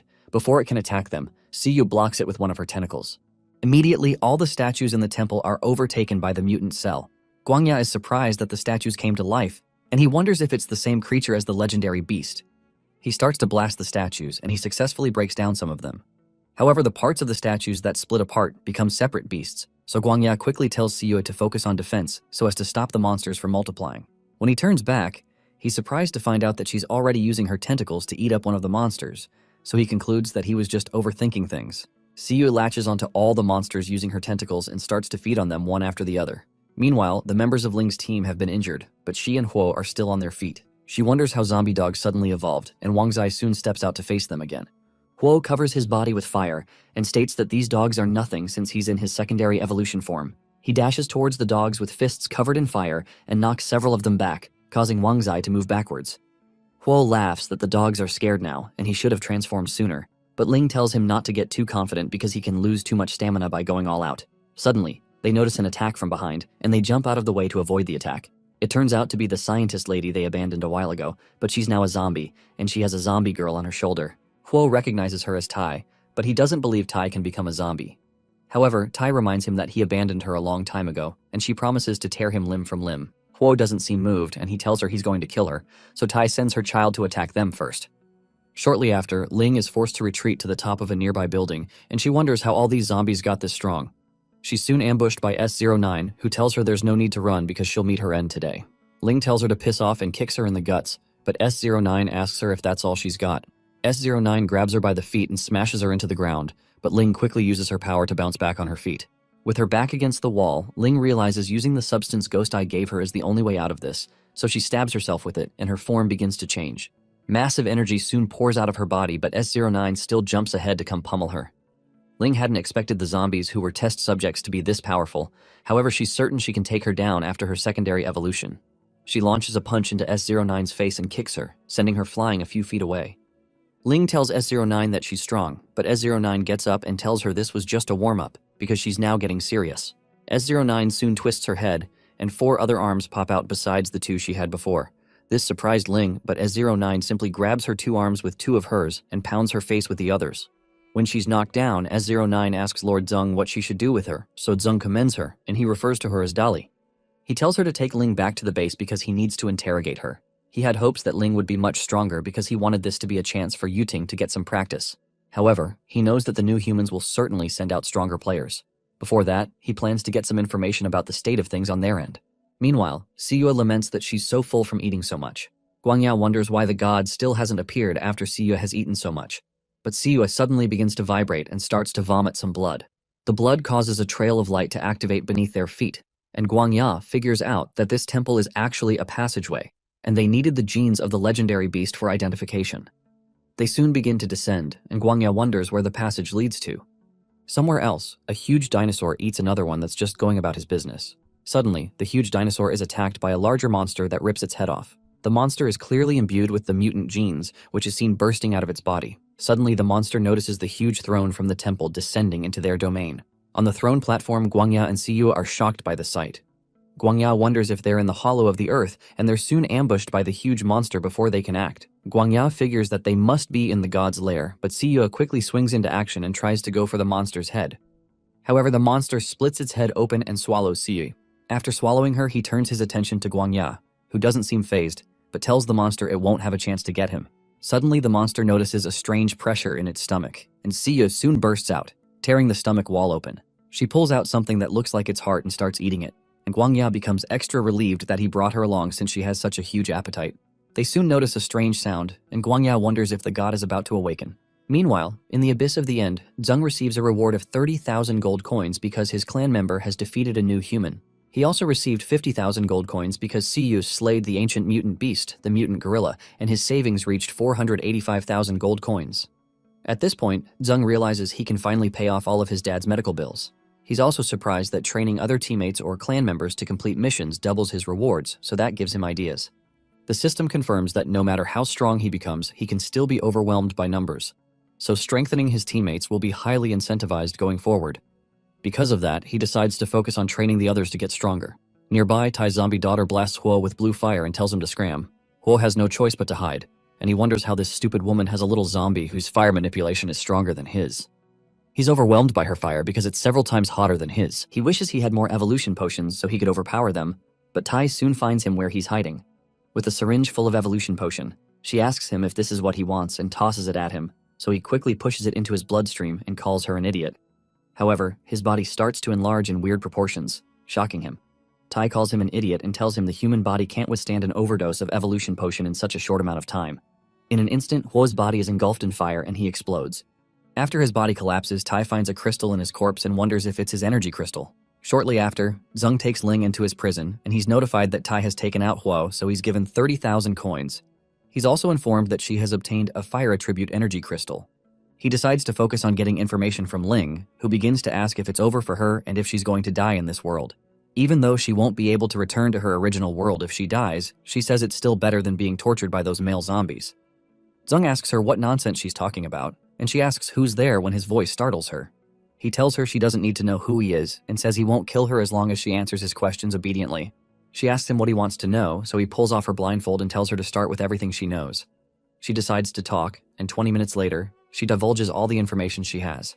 According to her, players have started evolving in batches using the evolution potion developed by Dr. Chin, and most of the players were transported into the game after they received a mysterious invitation. Zeng realizes that this means that most of the players are now actual living people, but he decides to go all out and not have pity for any of them. The part that he doesn't understand now is the fact that his main account seems to have started leading the New Humans Guild, so he asks Ling if she knows the person who is behind the max level account Rebellion Kid, so she says she's not too sure who controls the max level account because he's never revealed himself. She asks him to keep his promise since she said everything she knows, so Zeng tells her he won't kill her, but he grabs one of Yuting's bugs and tells Ling that he has a task for her. He sticks the mutant worm into her mouth, which makes its way into her body, and he tells her that it'll be a part of her forever. Ling starts to scream because her body feels like it's on fire, so she asks what's going on. Yuting explains that the worm can enhance the ability of the host, and she says her power level should increase in a bit. However, she must obey their every command, or the worm will make all her internal organs rupture immediately. Immediately, Zeng tells Ling that her next mission is to stay by Ghost Eye's side, and he says he'll give her orders through the worm. Shortly after, Ling returns to Ghost Eye, and she laments that they almost succeeded but she was useless, but he tells her it's fine as long as she made it back alive. He says they'll rally the evolved players in their team to launch a major counterattack. However, the Iron Clan Lord tells Ghost Eye to give it up and stop embarrassing himself. He says it's time for the Iron Clan to take care of things, but Ghost Eye calls him an idiot and asks if he has any idea what the zombies have evolved into. He says they aren't afraid of new humans, so there's no reason they'll be afraid of Iron Max's pile of scrap metal. Regardless, the Iron Lord replies that fear stems from the lack of firepower. He explains that his Iron Girl's 2.0 battle armor's firepower will completely overwhelm the zombies. Meanwhile, at night in the real world, Miss Jiang stretches in the bathtub after working overtime that day. She decides to check out the game for some fun, and she logs in. When she appears, she realizes that things are so quiet, so she guesses that most players have not made it to the Biometropolis yet. She suddenly notices some people flying by who she recognizes as the Iron Girls from the Iron Science Clan. Jiang figures that something big must be happening, so she follows them to find out what it is. However, she doesn't notice that Lee is watching her from behind. He's glad to see new humans serving themselves up on a platter, and he hopes he can get in some practice. Suddenly, he attacks her from behind, but she quickly blocks it with a barrier. Regardless, he smashes through her barrier and knocks her toward the ground, so she wonders how this zombie is so agile. Because the power gap is way too big, she decides to call for backup, so she shoots a signal into the air. Lee notices the 3 different mahjong tiles she shot into the air, but Jiang hopes that the others will see her signal. She remembers a conversation with her teammates where they decided on the 3 mahjong tiles since they look like Morse code for SOS. Regardless of whether they show up, she grabs her sword to at least enjoy this fight against the zombie. She dashes towards Lee with her sword and shield, and they both face off in close combat. However, Lee tells her this is the end for her because she's still too green. When she tries to cut him, the sword doesn't pierce him, so he pushes his hand into her shield and starts to break it apart using his hands. When he breaks the shield, he tries to punch her, so Jiang realizes she has to restart the game and wait to respawn. She wonders where her teammates are and why they're never online. Suddenly, someone blasts Lee away before he can attack her. It turns out to be Zheng and Yuting, who immediately tell Lee to stand down. Jiang becomes worried that the zombie managed to radio for backup before her teammates got there. But Zheng stops her from acting, and he tries to explain things to her. When he gets close, she punches him in the face and logs out of the game immediately. Confused, Zheng wonders why she didn't wait because he was just about to explain that the signal flare was their little secret. Meanwhile, the Iron Girls rain fire on a zombie's nest, and their leader tells the other girls to capture the leaders alive if they can and eliminate the rest. While the ladies rain fire on the zombies beneath them, one of the advanced zombies attacks the Iron Girls' squad leader, but she manages to dodge it. She tries to slash her again, but the squad leader quickly dodges it. The zombie uses the covering clothes on her body to attack the leader, who signals to her comrades to attack. The squad leader tries to shoot the female zombie, but she quickly jumps out of the way and circles behind her. The squad leader realizes the zombie's moving too fast and she's unable to land a hit, so she calls for reinforcements. Moments after, other Iron Girls join her and they circle the female zombie. They all try to attack her at once, but she keeps avoiding every attack because of how fast she's moving. Suddenly, one of the Iron Girls notifies their leader that they have a problem because the horde of zombies fled towards the center of the forest, and the bandaged zombie had followed after them. The leader realizes the bandaged zombie was just stalling for time to let the others escape, so she orders her team to pursue them and let no one leave. When they get to the center of the forest, they're shocked by what they encounter. It turns out to be Susu, who came with an army of cyborgs to clean up the mess. The squad leader orders her team to prepare for battle, but Susu deploys a huge magnet that starts to suck in the armor of the Iron Girls. With their armor pulled off, they start to fall to their deaths.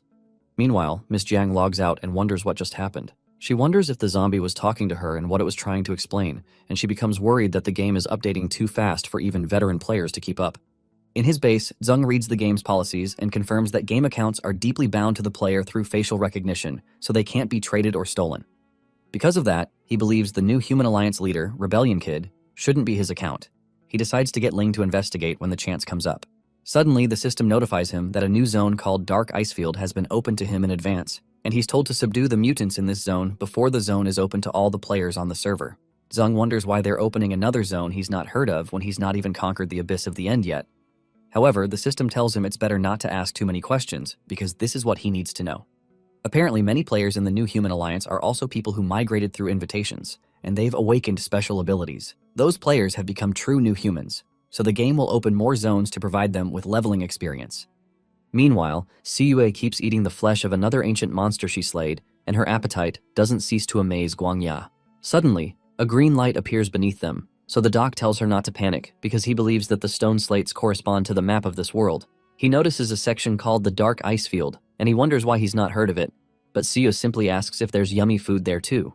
Suddenly, the entire hollow earth begins to vibrate, and some bird-like creatures fly over the top of their heads. Guangya wonders what they are, but Siyue is excited to eat a big bird.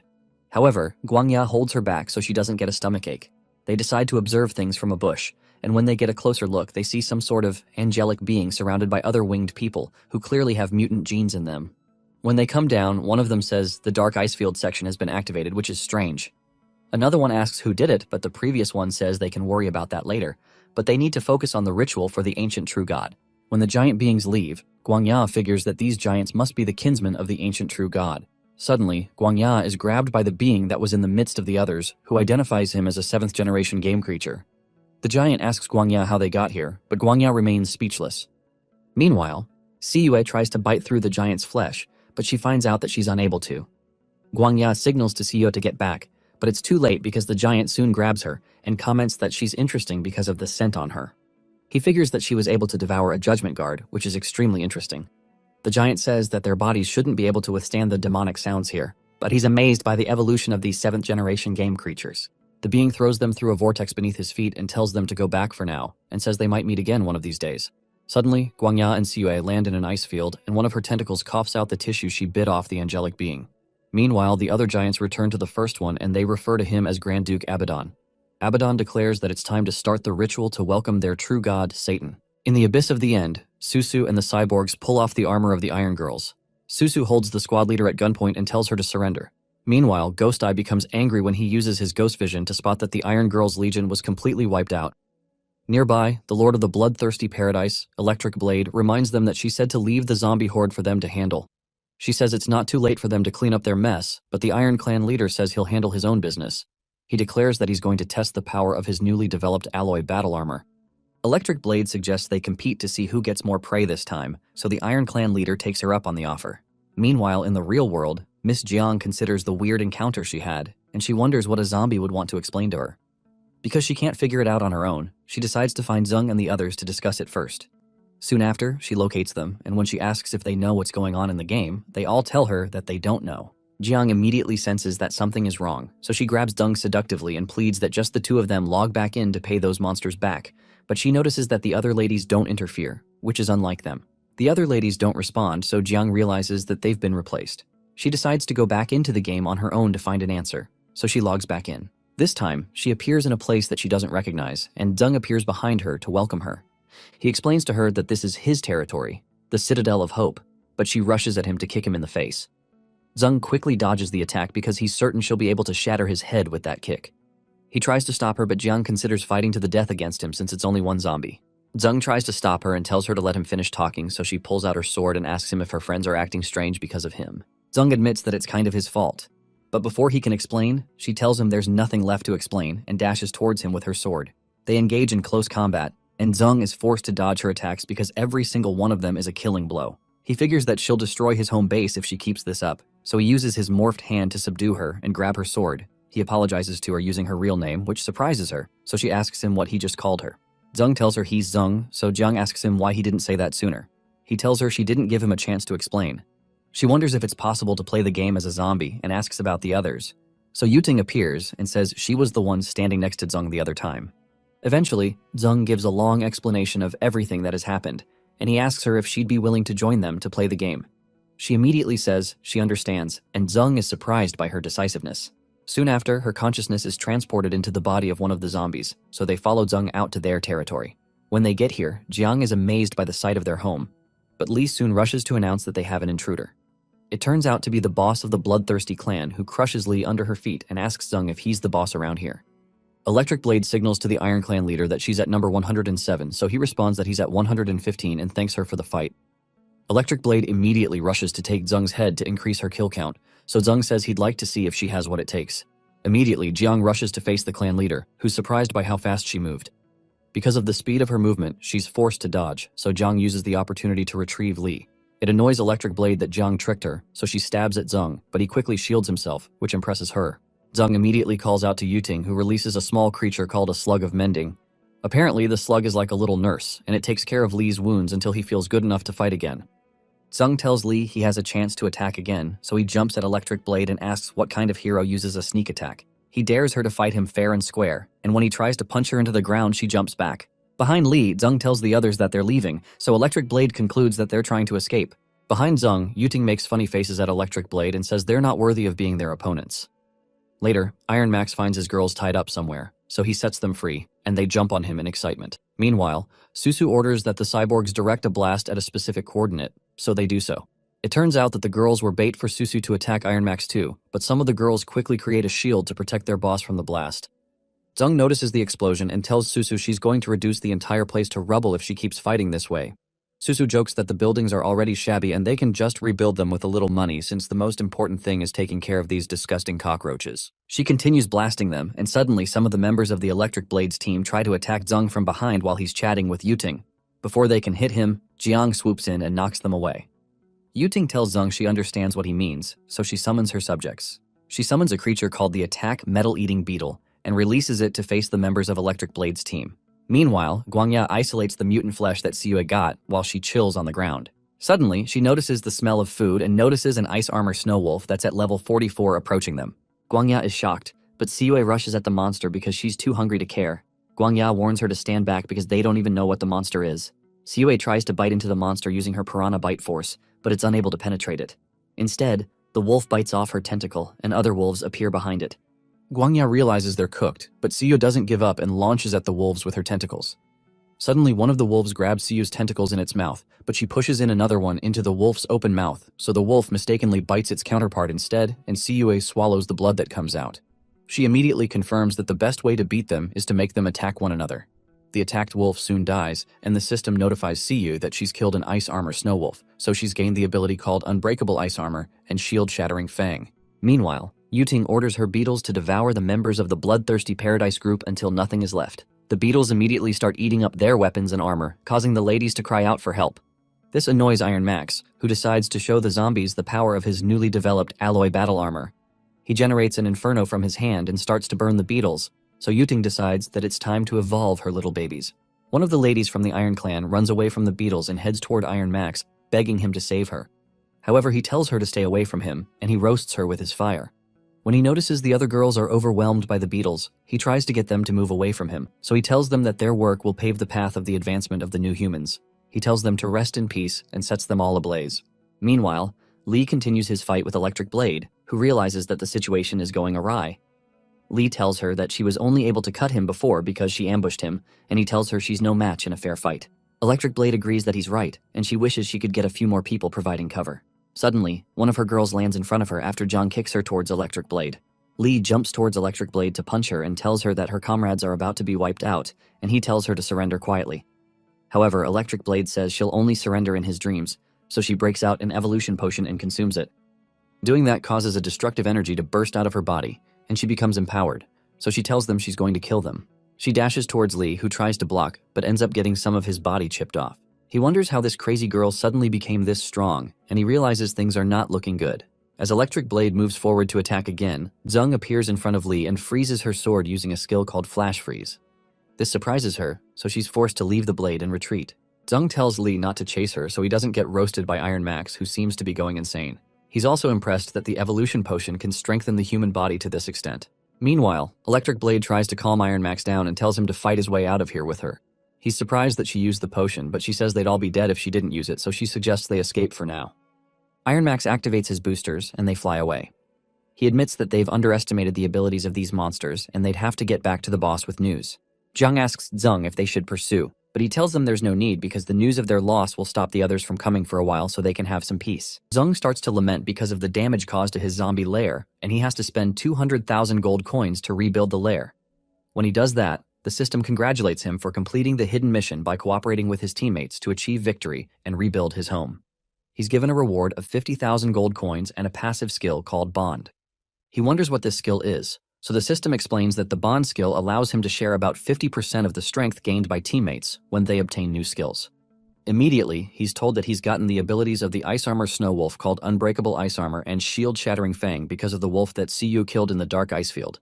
He's impressed by Siyue's achievement, and Susu mentions that she's received a distress signal from Dr. Guangya along with the coordinates. Immediately, Zung says Susu and Jiang will come with him to find the doctor and Siyue, while Yuting stays back to protect the lairs from possible attacks. Meanwhile, Guangya wonders if the distress signal he sent went through, especially because the electromagnetic interference in the ice field is really strong. Suddenly, Siyue says she detects something yummy, and they soon find a Snowfield Titan tribe. Shortly after, Zung and the others reach the Dark Ice Field, carried by the female Titan cyborg. Jiang is worried about Siyue being alone in this strange place since she's so silly, and she wonders if she's scared. Zung replies that he can't tell. But he knows Siyue is not hungry right now because he keeps getting notifications about her eating random monsters. He gets another notification that he's obtained the ability of the blizzard vulture called Eagle Eye. He also gets the ability of the archery god called Ricochet Ice Arrow and another of the Arctic squid called Smokescreen. He says she's nearly eaten her way through the land, sea, and air. Suddenly, Susu gets a warning that they're about to encounter a blizzard 200 meters ahead, so she says they have to change course. However, it turns out it's too late, so Zung uses his tentacles to hold his teammates so they aren't blown away. The intensity of the blizzard increases, knocking the female Titan backwards, so Zung covers everyone, including the Titan cyborg with a shield, so they aren't hurt by the fall. Because they're enclosed in a ball, they bounce off several rocks and they're knocked around inside the ball. Zung notices something soft behind him and touches it. When he turns around, it turns out to be Jiang's melons, so she asks him if he's had his fill of touching, so he quickly apologizes. She tells him to hurry up and get off her, so he says something is pinning him down and he can't get up. It turns out to be Susu, who presses her own melons into him. The influx of excitement causes Zung's nose to start to bleed, and he figures that he's lived a life worth living so far, just in case he dies from too much excitement. Eventually, they stabilize, but they're unable to find any signal. The system informs Zung that they've entered the Dark Icefield dungeon, and he's told that the Dark Icefield is now open to all players, since Zung has already obtained most of the abilities of the Icefield mutant creatures through the bond skill. Zung protests that he just got here, and he's supposed to get a chance to farm more experience points, but the system tells him not to bargain. He's soon given a mission to subdue a tribe in the Dark Icefield and become their leader. Zung wonders how anyone could even live here since the navigation system is useless in a snowstorm, but Jiang suddenly hears something huge approaching from a certain direction. Zung climbs the Titan cyborg and uses his Eagle Eye skill, which allows him to see a tribe of people rushing towards them. He quickly notifies the others that a tribe of giants are charging towards them. Susu asks if they should run, but Zung says there's no reason to run from an opportunity that's on a silver platter. The tribe soon finds them, which excites Zung since he can just complete the mission to subdue the tribe if he defeats them. He expects to face the giants, but he suddenly notices that they're running away from them and not towards them. He suddenly witnesses one of the giants being ripped open by a human who's excited to gather experience points by exploring this new area. Another guy comes behind him and attacks another giant, competing with the first guy to see who gets more experience points. As they take down the giants, it annoys Zung that they'll take out the subjects he's chosen, so he lets all hell loose on them and destroys them in an instant. Sometime later, the Snowfield Titan tribe chieftain, Amir, tells Zung that they will not submit to him even though he saved them. He asks her why, since he thought the strongest ruled in these parts. So she says they can't submit to him because of his race. It surprises Zung that they're playing the racial card, so they tell him that about 3 days ago, an uninvited guest suddenly arrived and stole all of their food, and because they were forced to find more, they were ambushed by the humans. Apparently, this thief was one of their kind, so Zung realizes it can only be the only glutton he knows, Siyue. Meanwhile, Siyue enjoys a huge piece of meat while sitting next to another huge skeleton she just devoured. Chieftain Amir explains that Zung has many tentacles like this thief, who had unpredictable movements and a surprising appetite. She admits that they're grateful to him for saving them, but they cannot become his allies. Susu asks if they'd become their allies if they help catch this person, so Amir says she will, if they can really do that. Immediately, Zung offers to catch this person who stole their food. Shortly after, Siyue returns to the Titan tribe's camp and goes around to see if she can find something tasty to pick up today. She finds a basket full of food but doesn't know the others set up a trap above the food, and Susu wonders if she'll really fall for it since they didn't even really try to hide the net. Zung tells her not to worry since Siyue will fall for anything that involves food. Siyue is soon captivated by the food, and she decides to feast today because the people here are so wasteful to leave so much food outside. Immediately, Zung pulls down the net over her head, and she doesn't try to escape at first, but she just tries to quickly get her fill of the food first before attempting to escape. Susu is surprised they caught her, and when they surround her, she asks them what they're doing here. Zung soon tells her that she stole someone else's food, so she protests that she didn't steal it, but she picked up the food that they didn't want since they left it out in the snow. Amir soon explains to her that they keep food in the snow so it can remain fresh, and that's their storage method, and Siyue becomes embarrassed. She says it smelled like rotten meat to her, and she thought they threw it out. She apologizes and says she was hungry, but Zung asks her what she means by saying the food smelled rotten. Siyue explains that the food had a strange smell, so she figured nobody must have wanted it. Susu decides to check the food and she detects a deadly poison in it. Susu tells Amir that the meat has been poisoned for some reason, and she says that the Snowfield Titans seem to have been fatally affected by small amounts of poison, but they've not reached the accumulated dose because of their large size. Amir suddenly remembers a strange behavior by the elders and the children recently, so she figures that this must have been what caused it. She also recalls that their warriors have been suffering from sudden weakness in their limbs, so they've been getting killed in the battlefield. While they're chatting, Siyue starts eating another portion, so Zung forces her to spit it out so she doesn't get poisoned. Suddenly, she starts to writhe in pain, and they wonder if she's poisoned, but she soon gets up. and the system explains that she's evolved the additional damage ability called Poison Fangs. Meanwhile, in the Dark Ice Field new human base, construction work continues. Electric Blade and Iron Max soon arrive with their heads down, so Rebellion Kid asks them if they failed. Electric Blade explains that they underestimated them, but she promises that they'll do better next time. However, Rebellion Kid shows them the region and tells them that they need to transport supplies from New Eden to establish a new human base in the Dark Ice Field. But Silent City and Thorn Forest are in the way.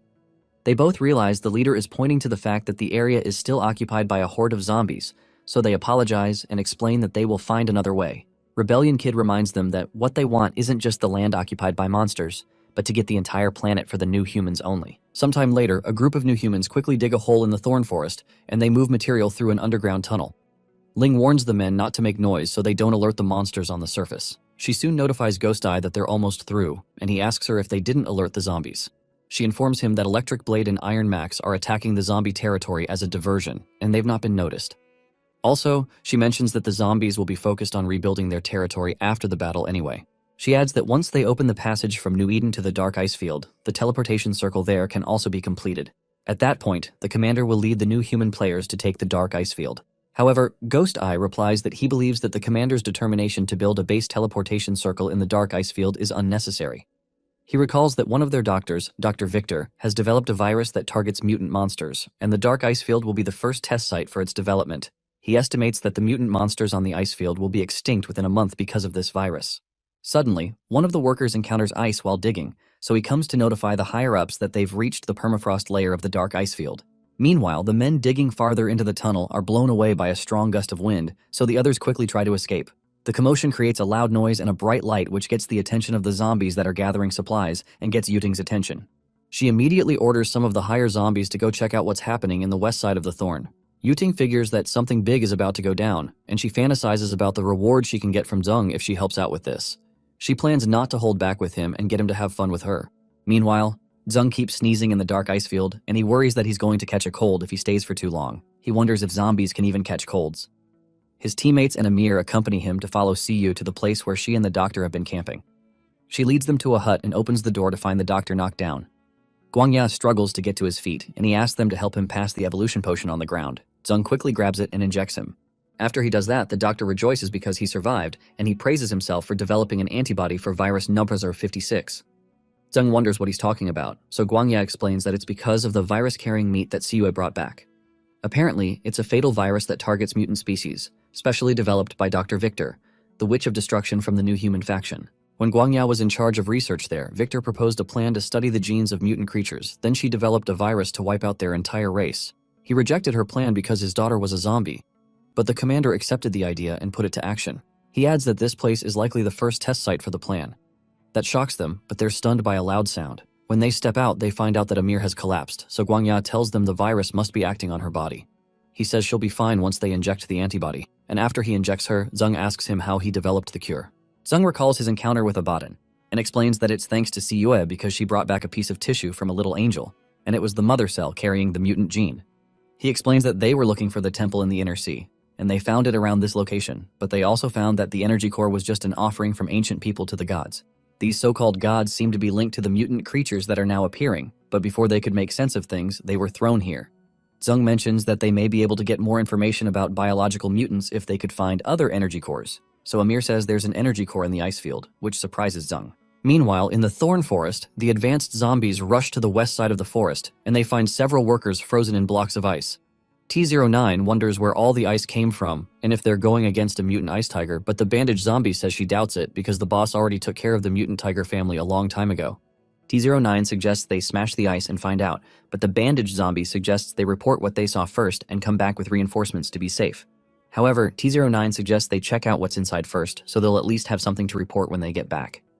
Meanwhile, Ghost Eye watches them from afar, which annoys him. Guang suggests they retreat for now because they've alerted the zombies, but Ghost Eye suggests they watch the zombies to see what they're up to since there are only 3 of them. Shortly after, T09 punches one of the ice blocks and it cracks, but she suddenly finds her hand stuck in the ice. The others quickly rush to cut her hands free, but the others mistakenly get other parts of their bodies frozen while trying to set her free. The bandaged zombie immediately insists it's too dangerous and says they need to go back to get backup. Meanwhile, Ghost Eye notices all 3 of them have been crippled by the ice, so he orders his men to get them since they have an opening. He tells them to capture the zombies alive, and shortly after the 3 zombies are apprehended. Ghost Eye jokes that they're not so tough after all, and he says they'll use these 3 as bait to wipe out the entire zombie lair at once. He leaves the zombies in Ling's hands, but Ling suddenly collapses because of the pressure of the worm inside her. Ghost Eye asks her what's wrong with her, so she says she probably tripped. However, she knows it's the worm inside her, and she worries that she might die if she keeps this up. Her only chance of surviving is to send Zung a message through the worm. Meanwhile, in the dark ice field, Amir recuperates after she's given the cure. Zung asks her if she's certain the dark ice field has an energy core, so Guangya says it's not surprising since ancient humans offered energy cores to their god to pray for forgiveness. So the energy cores were likely scattered all over the planet. However, Amir mentions that what they're referring to as energy cores are likely the holy stones from the legends of the Titan tribe. According to these legends, the Titan tribe also offered holy stones as a sacrifice to God. However, the holy stones were soon mined until they were too few, and God was about to bring a divine punishment upon their tribe for that. To save them, a warrior from their ancestors named Galka stepped forward and found the last holy stone. Galka used this stone to forge a sharp sword that could slay a god, and led her people to fight God to the death. Using this sword, she tried to kill God but failed. God's wrath eventually transformed into a long-lasting, unrelenting storm that overtook the entire dark ice field. This storm isolates everything from the outside and has continued till now, and the creatures within the ice field are forever trapped in the blizzard. However, this storm has served as both a protection and a punishment to them.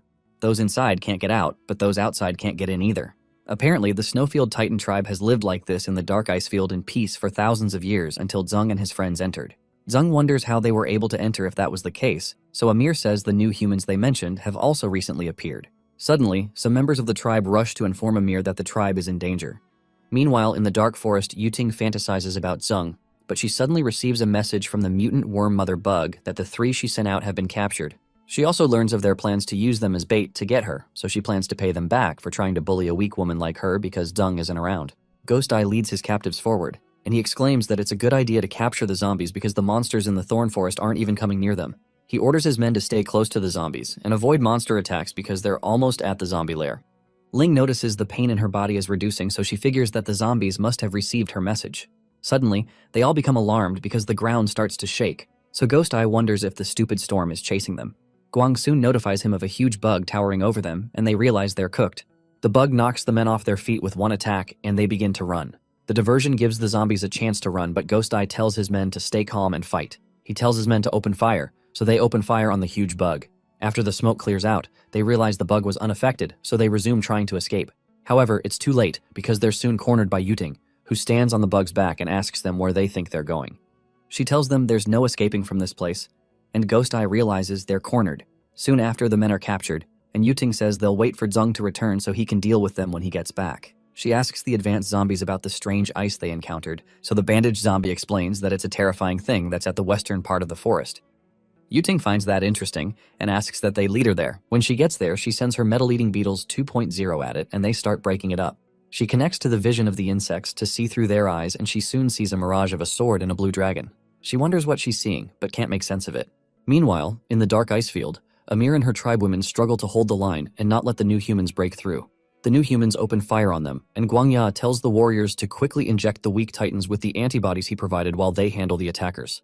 When the titans are injected, great power breaks through their bodies and they transform into strange beasts. This excites Guangya, and he recognizes it as atavism. He's amazed that beastmen didn't go extinct, but they evolved into the Snowfield Titans and were trapped in the ice field. Guangya figures that the Beastman tribe that used to live on this continent gradually lost their animal characteristics and grew larger in size due to the climate change and the need for survival. He hadn't expected that the tissue genes from the monster would have the ability to cause biological atavism, and he hopes to be able to study it later. Suddenly, they notice a huge explosion happen at the entrance of the village, and they notice some shielded new humans with heavy firepower. Susu says it's no use because the enemies have the advantage of numbers. She takes out some of them, and so does Siyue. But Siyue also admits that they won't be able to hold them back any longer. However, Jiang asks the Titan tribe to join her to fight so they can support the other girls. They soon join the fight and help take down several new humans, but Susu wonders why so many new humans suddenly appeared. She watches one of the Titans, who has gained wings, rain down her feathers on the new humans and take them out. Zung also joins them and says they can push forward to drive the humans out in one go. He soon rushes to face some of the men and he slashes them with his tentacles. Suddenly, a female human with a huge armor ambushes from behind, and Zung notices that he feels odd about the sensation of killing the new humans this time. He stabs the lady before they get to him, and he considers it strange that the new humans are also disappearing once they're killed. He wonders what's going on, so he tells the others to leave one of them alive. Jiang notices the humans are starting to retreat, and they won't be able to capture them, which Zeng finds interesting. Meanwhile, the commander notices that the attempt to conquer the Titan tribe has failed, and the clones have been discovered. Dr. Victor finds it annoying that they were discovered so quickly, so the commander says they have no choice but to clone player data since they can't establish a teleportation circle, and since they don't have many people right now. He tells Victor she's done really well, but she says the clones still need to be improved because they deal damage that's too low compared to the real players. She also adds that the combat logs from this battle are important experimental data. Suddenly, the commander notices that it's the same zombies from the Thorn Forest that have entered the Dark Ice Field. He lifts up the energy core with him and says these zombies must also have one. Sometime later, the battle ends and members of the tribe gather around a campfire. Suddenly, Zeng is picked up by one of the Titans and Amir places a crown on his head. She says the tribe will now serve him as their master because he saved them, and they promise to wait at his command. Suddenly, Zeng spots Rebellion Kid standing nearby, and he wonders if he's seeing things, and he wonders who brought his main account here. Meanwhile, in the Thorn Forest, Yuting returns to the frozen spot in the cave with frost-resistant metal-eating beetles. She tells the big dragon in the cave to have a taste of the little guys she's developed and sends the beetles charging at the mountain of ice. The beetles start to break up the ice wall until they break through and find the dragon inside. Once inside, the dragon blasts the beetles with its ice-cold breath, but they're unaffected, and they begin to attack it. This causes a storm to rise in the Dark Ice Field, and Amir mentions that the dragon god is angry. Because of this, the members of the tribe quickly bow and make obeisance, but Zeng wonders what dragon god they're referring to.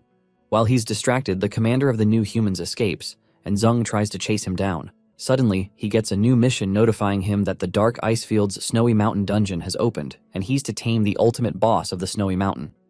Zeng realizes he'd have to encounter the dragon god, but it's good news to him since the person impersonating his account also went in that direction. Meanwhile, the commander of the new humans runs into Dr. Victor and asks her what's wrong when he notices she looks worried about something. She explains that although there's signal interference, the base still detected a large band of bioenergy waves from the direction he's heading, so she says it's not wise for him to go there alone right now. Reluctantly, the commander agrees. However, he says that Zeng's team will certainly go to that place if they really have an energy core, and he suggests they sit back and reap the rewards of the impending battle. Meanwhile, Amir and her warriors bring the team to the foot of the mountain. She explains that the Divine Mountain is sacred to their tribe and cannot be climbed, so they can only escort them so far, but she offers to guard the entrance for them. Zeng agrees, so he and his team climb up the mountain. While they're climbing, he notices the snowstorm is getting worse, and Siyue soon starts to sneeze because of the cold. Susu tells her that she's turned on her heating function, and she tells Siyue to hug her to remain warm. Siyue immediately jumps in on the opportunity and nestles her head between Susu's melons, making her uncomfortable. Zeng tells Susu he wants to warm up too, but she refuses. Suddenly, Jiang notices a strange sound, and she tells the others that something is coming. They soon notice a horde of mutant animals running towards them, so Jiang lifts Zeng up with her wings, while Susu carries Siyue. The animals run past them, so they wonder if they're fleeing from something. However, this makes Zeng excited because he believes the dragon god is certainly in the place. When they get to the entrance, they find a magic circle guarding it. So Susu says her analysis shows it's a very powerful one-way prohibition curse that prevents people on the outside from entering. Zeng asks if there's any way to break it, but Susu says the curse is too ancient and there are few records about it. So, he asks if there are other similar prohibition curses, but Jiang rushes forward to punch the barrier while covering her hands with strange energy. This surprises everyone, but the seal turns red and breaks open. Zeng is surprised that the barrier shattered so easily, so Susu asks how that was possible.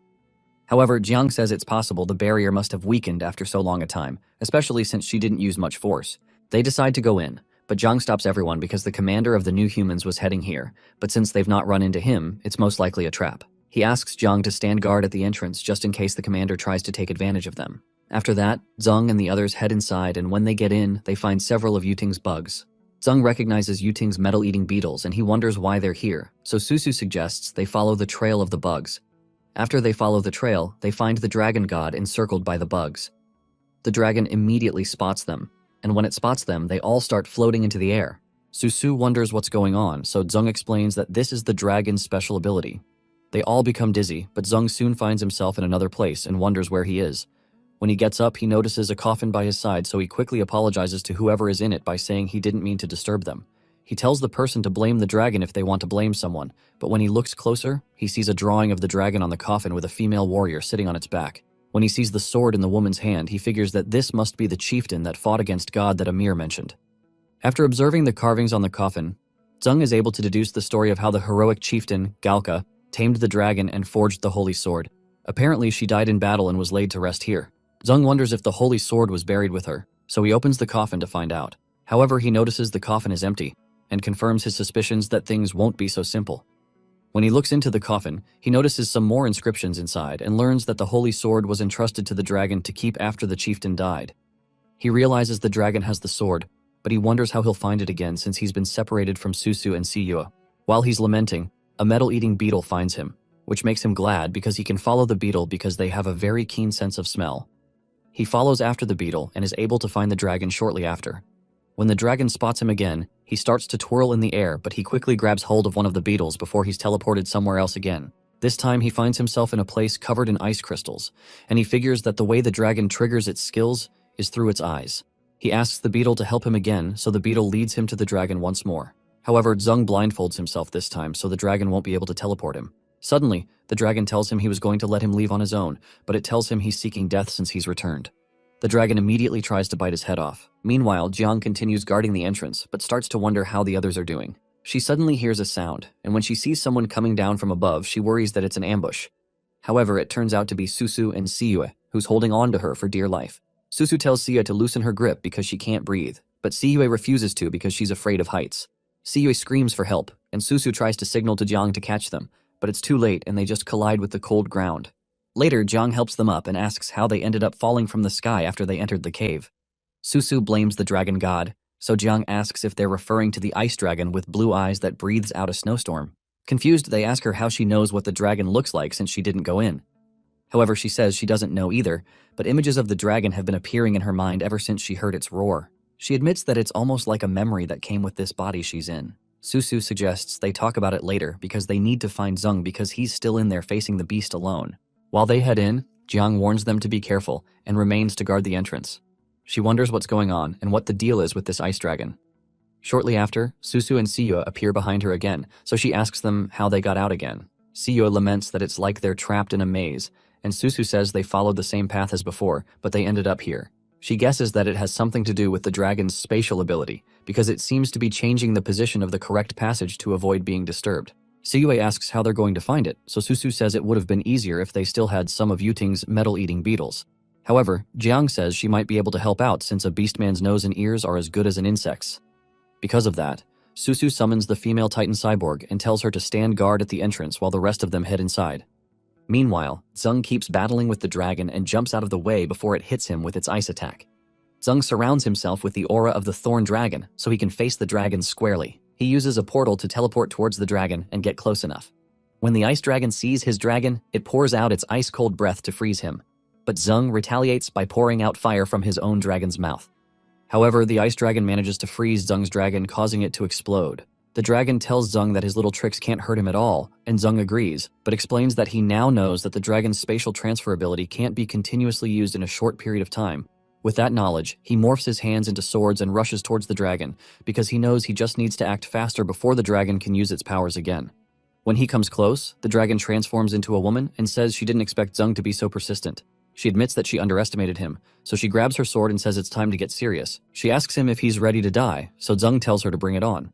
He covers his body in ice armor, but the dragon moves so fast and hits his armor that even his unbreakable ice armor breaks.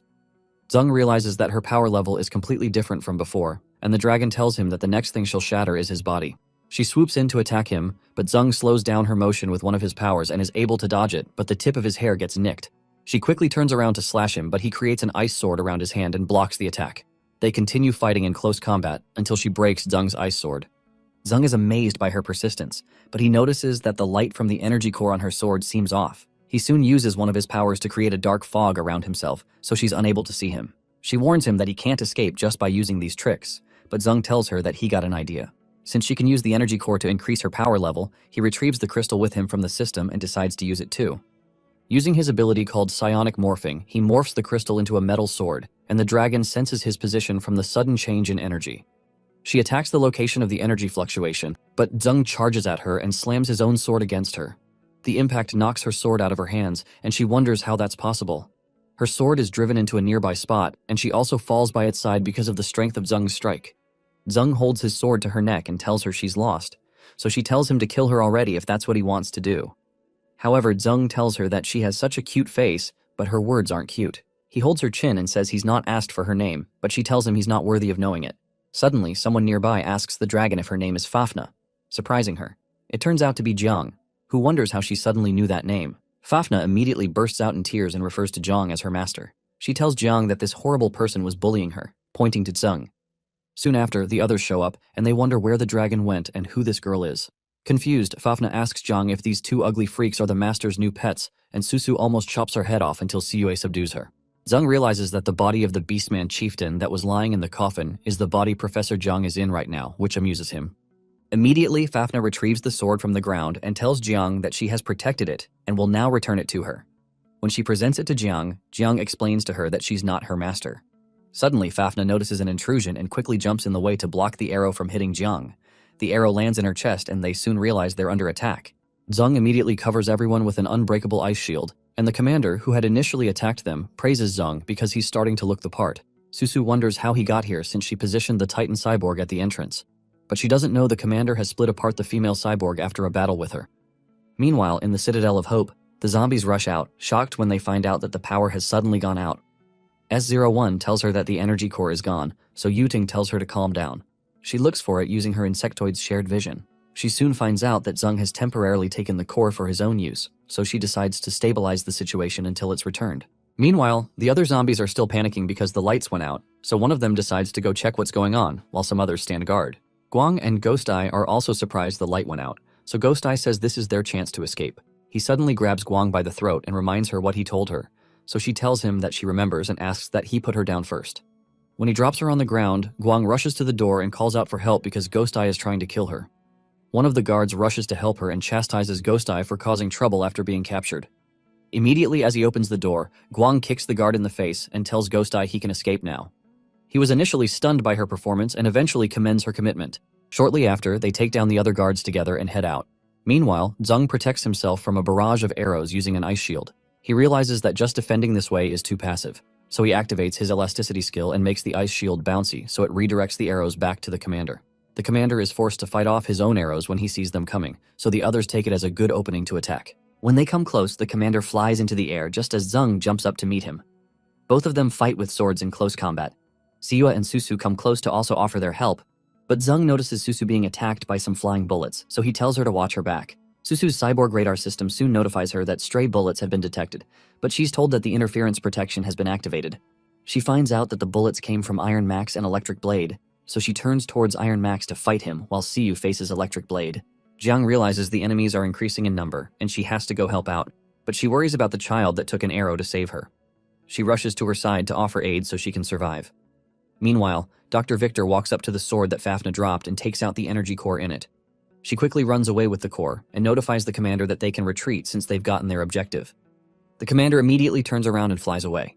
Zeng, Susu, and Siyue immediately start chasing them, but Fafnir starts to bleed profusely, so Zeng is forced to stop the chase so he can save her.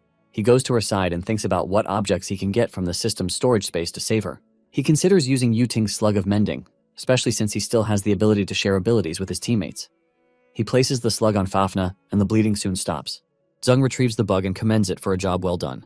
The other ladies soon return and explain that the enemies got away. Susu also mentions that she doesn't know what has happened to Electric Blade and Iron Max because their speed seems to have doubled from the last time. She tells Zeng that the new humans are already enhancing themselves quickly. She says she's afraid now that they've gotten another energy core. However, Zeng tells her not to be worried because he knows about the enhancements. He says it's probably related to the enhancement potion Dr. Tai told them about, but he recalls that she said they hadn't fully developed it. As for the energy core they took, he says it's most likely a fake, which surprises the ladies. He explains that when Fafnir took out the Holy Sword, her power increased dramatically, and he thought it was from the energy core. However, when he looked closely, he noticed the glow from the energy core on Fafnir's sword was different from his own. He mentions that he's still confused about the energy cores, because the one he got from Guangya was very big, but it seems to have become a little piece in his hands. Because of that, he got the idea that it's possible that the energy core binds to its master. And the reason the glow was different was that it wasn't unleashing its full power in Fafnir's hands. However, when Zhang, the previous master, came around, the Holy Sword still had no reaction. So, Zeng concludes that he believes that this Holy Sword is most likely a fake, so Susu asks him where the real one is. Suddenly, Fafnir wakes up and says the original is with her. The ladies rejoice because Fafnir is alive, so Fafnir explains to them that her master entrusted her Holy Sword to her for safekeeping. but she never woke up again. Because she was scared she couldn't protect it, she made a fake one and placed it in an obvious spot to distract people. Apparently, the real holy sword is sealed in her body, and only her master can draw it out. She places Jiang's hand on her chest, and a magic circle suddenly appears, surprising Jiang. Fafnir asks her to draw the holy sword, and when she tries, she's able to pull out the real sword. Meanwhile, in the new human base, the commander becomes angry because they've been tricked. Suddenly, someone appears behind him and asks the commander if he also failed. The commander immediately starts to panic and pleads with the man for one more chance, but the man slices off his head in an instant. The man mentions that it seems they need to strengthen more, and he considers inserting 2 energy cores to make Rebellion Kid even stronger. The man enters into a lab filled with several pods containing several Rebellion Kid characters. In the dark ice field, Zeng and the others leave the cave and they notice a bright ray of light energy hit the ground. When they get out, they notice the giants paying their respects to the god of the sun, who has just returned to grant the sunlight. Zeng wonders who they're referring to. So Fafnir explains that because of the holy sword, the frost barrier cut off all contact between the dark ice field and the outside world, and it also robbed the dark ice field of sunlight for many years. Because they took the holy sword and dispelled the barrier, the sun's rays have been able to shine on the land, so the giants consider them the god of the sun who has brought them hope. Later that evening, they all sit around a campfire to enjoy some meat. Because the main quest for the dark ice field has been completed, they decide to rest for a day before heading back to the Citadel of Hope. While Zeng wonders why he's not gotten any mission rewards, the system congratulates him for completing the Dark Icefield dungeon mission and unlocking a hidden achievement. Apparently, he's been able to receive the title of God of the Sun and has gotten a reward of 50,000 gold coins, an intermediate blind box, and 2 teleportation circles. Zeng asks the system if it couldn't have come earlier and asks why he's just getting 50,000 coins when he worked his arse off for days. He asks what the teleportation circle means, and when he grabs one, he's told that he's set up teleportation circles in the Titan tribe and the Citadel of Hope, so wasteland life forms in his faction will be able to travel between these 2 points. That excites them because it's more convenient, so Cue asks if that means they can return home immediately. Zeng agrees, but says there's something important they need to do first. Meanwhile, some of the Bio-Wasteland players learn that the invisible wall at the edge of the Thorn Forest is gone, which means the game is opening up a new zone. They soon learn from the forums that the closed beta area is now fully open. Immediately, several players rush to the location and determine to take it since they have the advantage of numbers. It turns out that the new zone is the Dark Ice Field, which only the commander's unit had access to before. The players rush towards the gate of the Titan tribe to attack it, but some laser guns pop out from behind the fence, and the players are forced to retreat when the guns start firing. The lasers take them down one by one, and Amir thanks Zeng for not only saving them but also providing safe shelters for them. Zeng tells her it's right for him to protect them since they're willing to join their faction to fight the new humans, but cries deep inside because he had to spend 20,000 gold coins to get these laser cannons. Shortly after, Zeng checks out the game's forums and finds out that several people are complaining about how hellishly difficult the new zone is. Zeng realizes his attack was effective, so he decides it's time to head back home with peace of mind. Since he's been able to get 2 energy cores, he believes it's safer to leave them in the Citadel of Hope. They soon leave through the teleportation circle, and Zeng is excited to see everyone, only to find the zombies trying to put out a fire that has engulfed everywhere. After putting out the fire, Yuting cries because she's failed him. Zeng asks what she means, so she explains that she originally captured Ghost Eye and locked him up to wait for when Zeng came back, but they took advantage of the power outage and broke out. They even set fires everywhere to cause chaos so they could escape. Yuting starts to cry because she's failed to guard their home. However, Zeng tells her this is his fault because he took the energy core, and he commends her for doing a good job. He tells her that her metal-eating beetles helped a lot in the Dark Ice Field, and he tells her she's amazing because she was able to capture Ghost Eye and his men.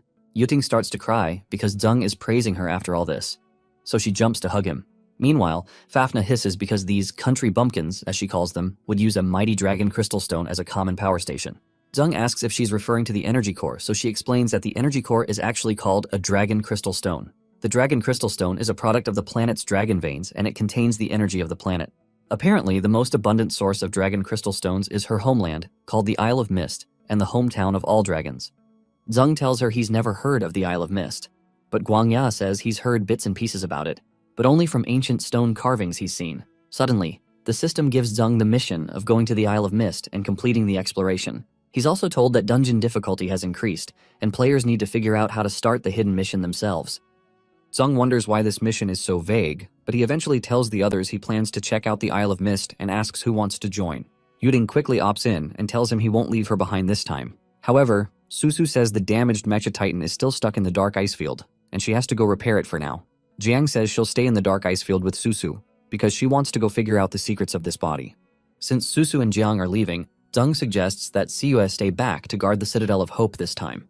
Meanwhile, Yuting celebrates inside because she'll finally get to be alone with Zeng since the other third wheels are gone. Suddenly, Zeng invites Fafna with them on the trip, which shocks Yuting. However, Fafna clings to Jiang and says she wants to stay with her master, but Jiang asks her to help them out since they won't know the way if she doesn't help them out. Because Jiang asks, Fafna decides to help them out, but that makes Yuting sad because she won't have any alone time with Zeng. Guangya also offers to go along with them because it'll be a wonderful opportunity to do some research, and Zeng agrees because Guangya is so knowledgeable. Yuting, on the other hand, almost pulls her hair out when she realizes more people are coming. Eventually, they all head south from the newly established port in the dark ice field in search of the Isle of Mist. They soon leave in a ship, while the other ladies tell them to be careful. When the journey begins, Yuting clings to Zeng and offers to tell him about the new metal-eating beetle she's developed. She plans not to let the stinking dragon, Fafna, steal Zeng from her, so she quickly makes her first move. Zeng figures that she's speaking about the swarm of metal-eating beetles that fought Fafna in the ice field and weren't afraid of the extreme cold, and Yuting agrees. Fafna recalls the experience and asks if those annoying flies were her doing, so Yuting tells her it was because Zeng's enemy is her enemy. She also tells Fafna she should be glad she's already joined their faction. Immediately, Fafna declares that as the newcomer, she'll double her efforts to build her relationship with Zeng, and Yuting almost explodes due to anger. She accuses Fafna of being up to no good because she's trying to get Zeng, so Fafna asks what the big deal is and says she's even planning to have a dragon egg with him. They both lock horns, and Yuting protests that they're not even the same species. Zeng tries to calm them down, but Fafna immediately pecks Zeng on the cheeks, and that annoys Yuting, so she kisses him on the other cheek. Meanwhile, the doctor offers the girls his face to fight over too, but they just ignore him and fight one another. However, Zeng realizes he's overjoyed because his face is full of kiss marks, so he figures that he's had enough experiences and can die soon. Suddenly, everyone is startled when the ship vibrates, so Guangya tells them that they're being attacked by a giant mutant bird squid, who takes the entire sea as its hunting ground. Fafna tells the squid that it's courting death, so she and Yuting attack the monster at once. The squid runs back into the water, so Zeng tells everyone to be careful because they've entered dangerous waters. They eventually continue their journey and encounter a lot of sea monsters on the way, but none of them are a real threat. Their journey continues like this for several days until they reach a place covered with fog. Zeng asks Fafna if this means they're close, so she confirms that, but she says she'll stay here for the rest of the journey and they can continue without her. Confused, Zeng asks why she's not coming with them, but they're suddenly hit by a blast which Zeng has to block. Suddenly, a voice tells Fafna that she dares to return after being exiled, and she's now brought outsiders with her. She becomes distressed, but the voice calls her a traitor to the dragon tribe. Two dragons appear over their ship, and one of the dragons tells Zeng that this is not a place where someone like him should set foot in. Fafna suggests to Zeng that they should just go back, but Yuting says there's no need to be afraid because they can pass as long as they can win the fight. As she prepares to fight, Zeng stops her because Fafna's situation will become more difficult if they start a fight. He decides not to act rashly, but he suddenly notices that the dragon tribe seems to have been infected with the virus, and they've mutated. He tells them that they didn't come here to cause a fight, but they're here to investigate some things about the dragon crystal stone. He asks if they can let them check, but the dragons suddenly transform into their female forms and say they wanted to let them leave, but they'll have to come with them now since they've mentioned the dragon crystal stone. Shortly after, Zeng and his team are locked up in a dungeon. Zeng tells the others things are still good since they've infiltrated and will now be able to find an opportunity.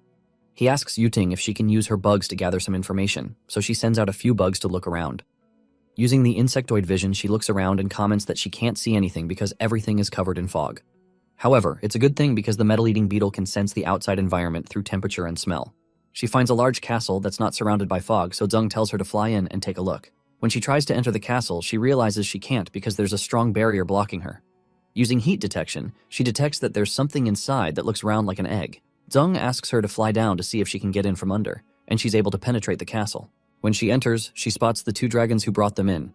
When the two enter, they notify some of the leaders that more outsiders have come to the island, and they add that they followed the exiled traitor to the island because of the dragon crystal stone. One of the leaders says their dragon tribe has suffered a calamity and only their dragon crystal stone can help them.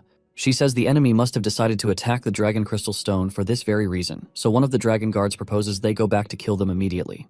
When the other guard hesitates for Fafna's sake, the first guard tells her to keep quiet because Fafna is a traitor. However, one of the leaders says they have to wait for the king's decision because this is a matter about the entire tribe. One other leader mentions that something has already happened to the king, but another silences the first because the king's revival is only a matter of time. There are mixed reactions from everyone in the room, so one of them asks everyone to endure for a while so she can find a way. Suddenly, the leader detects something in the room and she blasts down the beetle. Yuting notifies Zeng that they discovered her bug and one of them burnt it to ash. She also tells him she won't be able to cultivate lightning-resistant bugs while they're here. However, she tells him about what they discussed about waiting for the king's decision before they can deal with them. When Yuting mentions that the king is probably dead because the 5 leaders spoke about reviving the king, Fafnir says it's impossible because the dragon tribe doesn't die. Rather, their lives are an endless cycle of reincarnation. Apparently, every member of the dragon tribe who reaches the end of their life will metamorphose and turn back into a dragon egg. After a special ritual, they hatch once more, but they lose their memories, except for the Dragon King.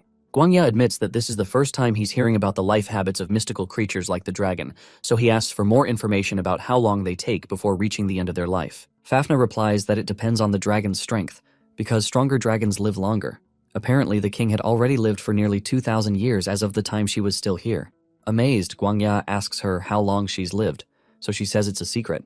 Suddenly, they hear the voice of another person in a different jail, who says Fafnir hasn't been here for so long and she doesn't know that the king she worships hasn't reawakened for almost 100 years. Fafnir recognizes the dragon as Toya and asks her what she's doing in prison.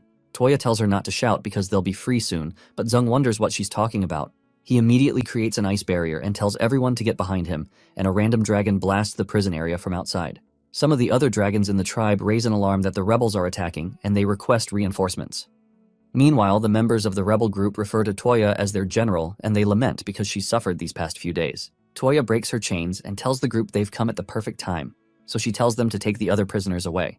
Meanwhile, Susu sets up a work base in the dark ice field and notifies the Titans that it's a restricted area and they can't enter. Inside the base, she strings up the female mecha Titan and comments that the cyborgs of this world are very sophisticated. She wishes she could bring back the technology from the game to the real world. In a flashback, some armed robbers hold several people hostage inside a bank, but law enforcement soon has them surrounded. They're told to drop their weapons, but the leader of the robbers threatens to kill the hostages. When they pack up all the gold bars they want, the snipers ask their superiors if they have the permission to fire. However, the superiors are soon notified that the heir to the Zhao Corporation, Susu, is one of the hostages. The Zhao family offers to cover all losses and tells the law enforcement agents not to make any rash moves. The officials decide to let the robbers leave, and because of that, the leader of the robbery squad decides to hold Susu hostage until they escape. When Susu starts to cry out for help, a certain woman swings into action and grabs her from the robbers while they're trying to escape into their van. The angry leader immediately shoots the woman, and she ends up being hospitalized. The woman's name is Li Rulan, a 22-year-old pianist. The bullet severely wounded her arms, and they had to be amputated. Because of that, she was unable to play the piano again. In the present, Susu wishes she can connect Ruolan's hands to the electric signal neurons of the Mecha Titan, so she'll be able to play the piano again. Meanwhile, Jiang tracks down the burial location of the original owner of her body. She decides to lie down in the coffin and see what happens. When she's in, she realizes it's pretty comfortable, but she suddenly sees a vision of someone standing on a mountain, while the beastmen watch from afar. She immediately gets up, wondering what she just saw. But a voice suddenly speaks to her and tells her she's a divine messenger who will bring her a radiant future. In the vision, this divine messenger stands on a heap of several beastmen, and Jiang suddenly remembers that this person is the one who nearly destroyed the Beastman tribe. She also remembers that he vanished without a trace after that incident. Meanwhile, the rebel group kidnaps Zeng and the others. Yuting asks them if they've not reached their destination yet because her back is killing her, but Zeng asks where they're taking them. Toya says they've almost reached the camp where their pioneer unit is stationed. So Zeng asks why they're calling themselves pioneers and not rebels. Toya jokes that that is hurtful, and she's reconsidering saving them. She tells him that the dragon tribe lives in an endless cycle, but they lose all their previous memories with each metamorphosis, which is not really different from dying. Zeng tells her she's just greedy since that's basically immortality, but Toya says she wants real eternal life instead of false immortality. She suddenly drops them when they reach their location, and Fafnir tells her that eternal life defies the laws of heaven, so what they're doing is very dangerous. When they land, Zeng asks Toya why she believes she can change the entire tribe. So she says it's because they're led by a prophet who can see the future of the entire tribe. She says that not a single egg has hatched in over 100 years, and they could become extinct if this goes on, so they have no choice but to take this gamble. Soon after, Toya leads the group to the divine messenger and calls him a prophet. She informs him that these are the new members who wish to join the pioneers, so the prophet asks if this is true. When he turns around, his body is clearly riddled with mutant tissue. He introduces himself as the prophet and says he will bring them a radiant future, so Guangya wonders if this is an angel. Guangya whispers to Zeng about the mystical angel-like creature he and Siyue encountered in a strange place. Zeng remembers that Guangya had said Siyue bit off a fleshy growth from such a creature, which he made into a potion that caused the Titan tribe to experience atavism. Guangya says these beings are extremely evil, and he wonders if they're connected to this prophet. Suddenly, the prophet overshadows Guangya and asks if he's questioning him, so Guangya panics and says he's not. The prophet mentions that there's an unpleasant aura lingering on Guangya, so Tuoya asks the prophet if she should kill them. However, the prophet says there's no need because they are just a few pitiful, sad fools. He says that in the cosmos, even planets are just pawns of the god, and who rules this planet is decided in a single thought of the god. He says that it was only by gaining the favor of the god, who granted them wisdom, that humans were able to stand at the top of the food chain even though they had frail bodies. However, humanity reached the top, but they've nearly destroyed the planet's ecosystem, and they've not left a chance for other creatures to survive. Because of that, the god has empowered other creatures and granted them power to contend with humanity and challenge their dominant position. But the arrogant dragons dared to refuse the god's boon. Because of their endless cycling lives, the dragon tribe sealed themselves away in an isolated land and numbed their own subjects. He says that payback has come to the dragon's tribe, and the dragon eggs, formed from their metamorphosis, have gradually lost the ability to hatch. He says it's only by accepting the divine gift of coexisting with a higher grade gene and receiving infinite life that they can have a future. Zheng pays attention to all this talk of God bringing the mutation virus again, and he wonders if the god he's talking about is the same as the angel creatures the doctor mentioned. He considers provoking him to see what he can find out. So, he asks the prophet if he's saying that the god is now on the side of mutant creatures and he's become an enemy of the new humans just like them. Tuoya asks if mere new humans have the capability of being God's enemies. So Zheng asks why they keep talking about the greatness of this god when they can't even take one small island. He says that it seems that their god can't handle the new humans, so he's just leaving the mess for wasteland life forms to clean up. Since they're finally showing some slight improvements in doing that, their god is going to start bragging that it was all a part of his plan. This annoys Tuoya and the other dragons, so Yuting chimes in by saying their god shouldn't be messing around on this planet alone if he's so great. Their words make the prophet laugh, so he says it seems there's still much they don't know.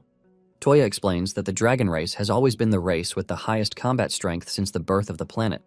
Apparently, if the king of the dragons had not gotten tired of war and brought his people to this island, the world would have belonged to the dragon's tribe forever. She says the former dragon king also forbade his compatriots from interfering with conflicts of the outside world and exiled those who did forever. Tuoya tells Fafnir that it's clear she also knows the king's hatching has already failed, so she still has a chance to come back. When Fafnir hesitates, Zheng jokingly tells her this is great because it means she can return, but he comes close and tells her they should wait to see what this group is up to first. Fafnir decides to play along, so she says she's willing to join because the plan makes sense. Excited, Tuoya jumps to hug her and welcomes Fafnir home. Immediately, the prophet offers to personally perform the initiation ritual for them. Meanwhile, in the new human base, 2 experiment specimens named number 0097 and number 0065 test out their new fire and water powers. Dr. Victor watches their practice session and records that the new experiment is a success because the new test subjects have completely mastered elemental power. She realizes that the method of extracting elemental power from energy cores really works. Apparently, the drugs they extracted before had too many side effects, and using the energy cores directly as a power source wasn't good enough. It's clear to her that only the dragon tribe, masters of alchemy, know the true purpose of energy cores. However, she believes they'll soon be able to crack the secret of the energy cores, and the new humans will possess power to rival the dragon tribe. Meanwhile, Amir battles with the repaired Mecha Titan.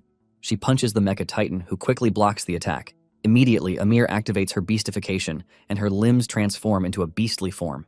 Using her claws, she slashes the Mecha Titan in the back, so the cyborg system declares that hardware damage has been detected and it has to activate a strong defense mechanism. The cyborg system activates its defense to the max and starts to initiate self-repair, protecting the cyborg with a barrier while the repair happens. The Mecha Titan system soon restores its neural signal system and completes its repair. When it gets back into action, Susu declares that the experiment is over and she commends everyone for their work. Amir asks Susu how the results were this time, so Susu says the repair time was 5.8 seconds, which is 3.3 seconds faster than the last time. Amir tells her that her hard work for the past few days wasn't wasted, so she can finally rest well, and Susu agrees. Susu replies that all she needs to do now is to go back and handle the neural connection for the human head and mechanical components based on what happened. Confused, Amir asks if she's referring to going back to the Citadel of Hope they all mentioned. So Susu becomes shocked when she realizes that Zheng hasn't told her how to get back. Amir immediately tells her she can use the teleportation portal to get back to the Citadel, but Susu tells her not to worry about it. Later that evening, Susu confirms that the construction of their base in the Titan tribe is almost done. She also notices that the Mecha Titans and the Titan tribe are getting along well to do the construction work, so she decides it's time to go back to the Citadel of Hope to check on things. Suddenly, she detects an unidentified flying object approaching, so she panics because aerial battleships can enter now that the snowstorm barrier is down. Suddenly, Iron Max announces that he'll blast this place to the ground. He soon opens fire, so Susu activates the emergency defense system. After Iron Max rains down fire on the place, he releases some of his Iron Girls to finish the job. Meanwhile, Susu identifies them and deploys her Mecha Titans, since this is a good time for them to get some real combat practice. Iron Max tells his girls to keep blasting the layer's defense system, so Susu notices that the area's defense is about to fail because the attacks are too focused. She immediately orders all her units to activate their strong defense system and protect the Titan tribe. Susu realizes this isn't good timing, especially because her body is at its limits too. Meanwhile, in the Citadel of Hope, two people approach the entrance and pretend to come switch shifts with the guards. The unsuspecting guards let them take over the shift and don't pay attention until the men slice them in half. The two intruders turn out to be Guang and Ghost Eye. In a flashback to half a month ago, Guang suggests to Ghost Eye that they take advantage of the chaos and escape. However, he says there's no need to escape because they can just hide here and wait for an opportunity. Over time, they spent time blending in with the zombies, and they observed that the zombies are a group without a leader right now, and the toughest ones aren't around. He believes the only one left is the dumbest one, so it's a once-in-a-lifetime opportunity. In the present, Ghost Eye tries to enter the city, and he promises to end every monster in the city. He calls Electric Blade for reinforcement, and she also shows up with her girls. Meanwhile, the Prophet welcomes Fafnir back home and begins her baptism ritual. Before the Prophet grabs her, Zung holds his hand and jokingly asks what this baptism involves, so the Prophet tells him it includes implanting the genes of the god into her, just like he guessed.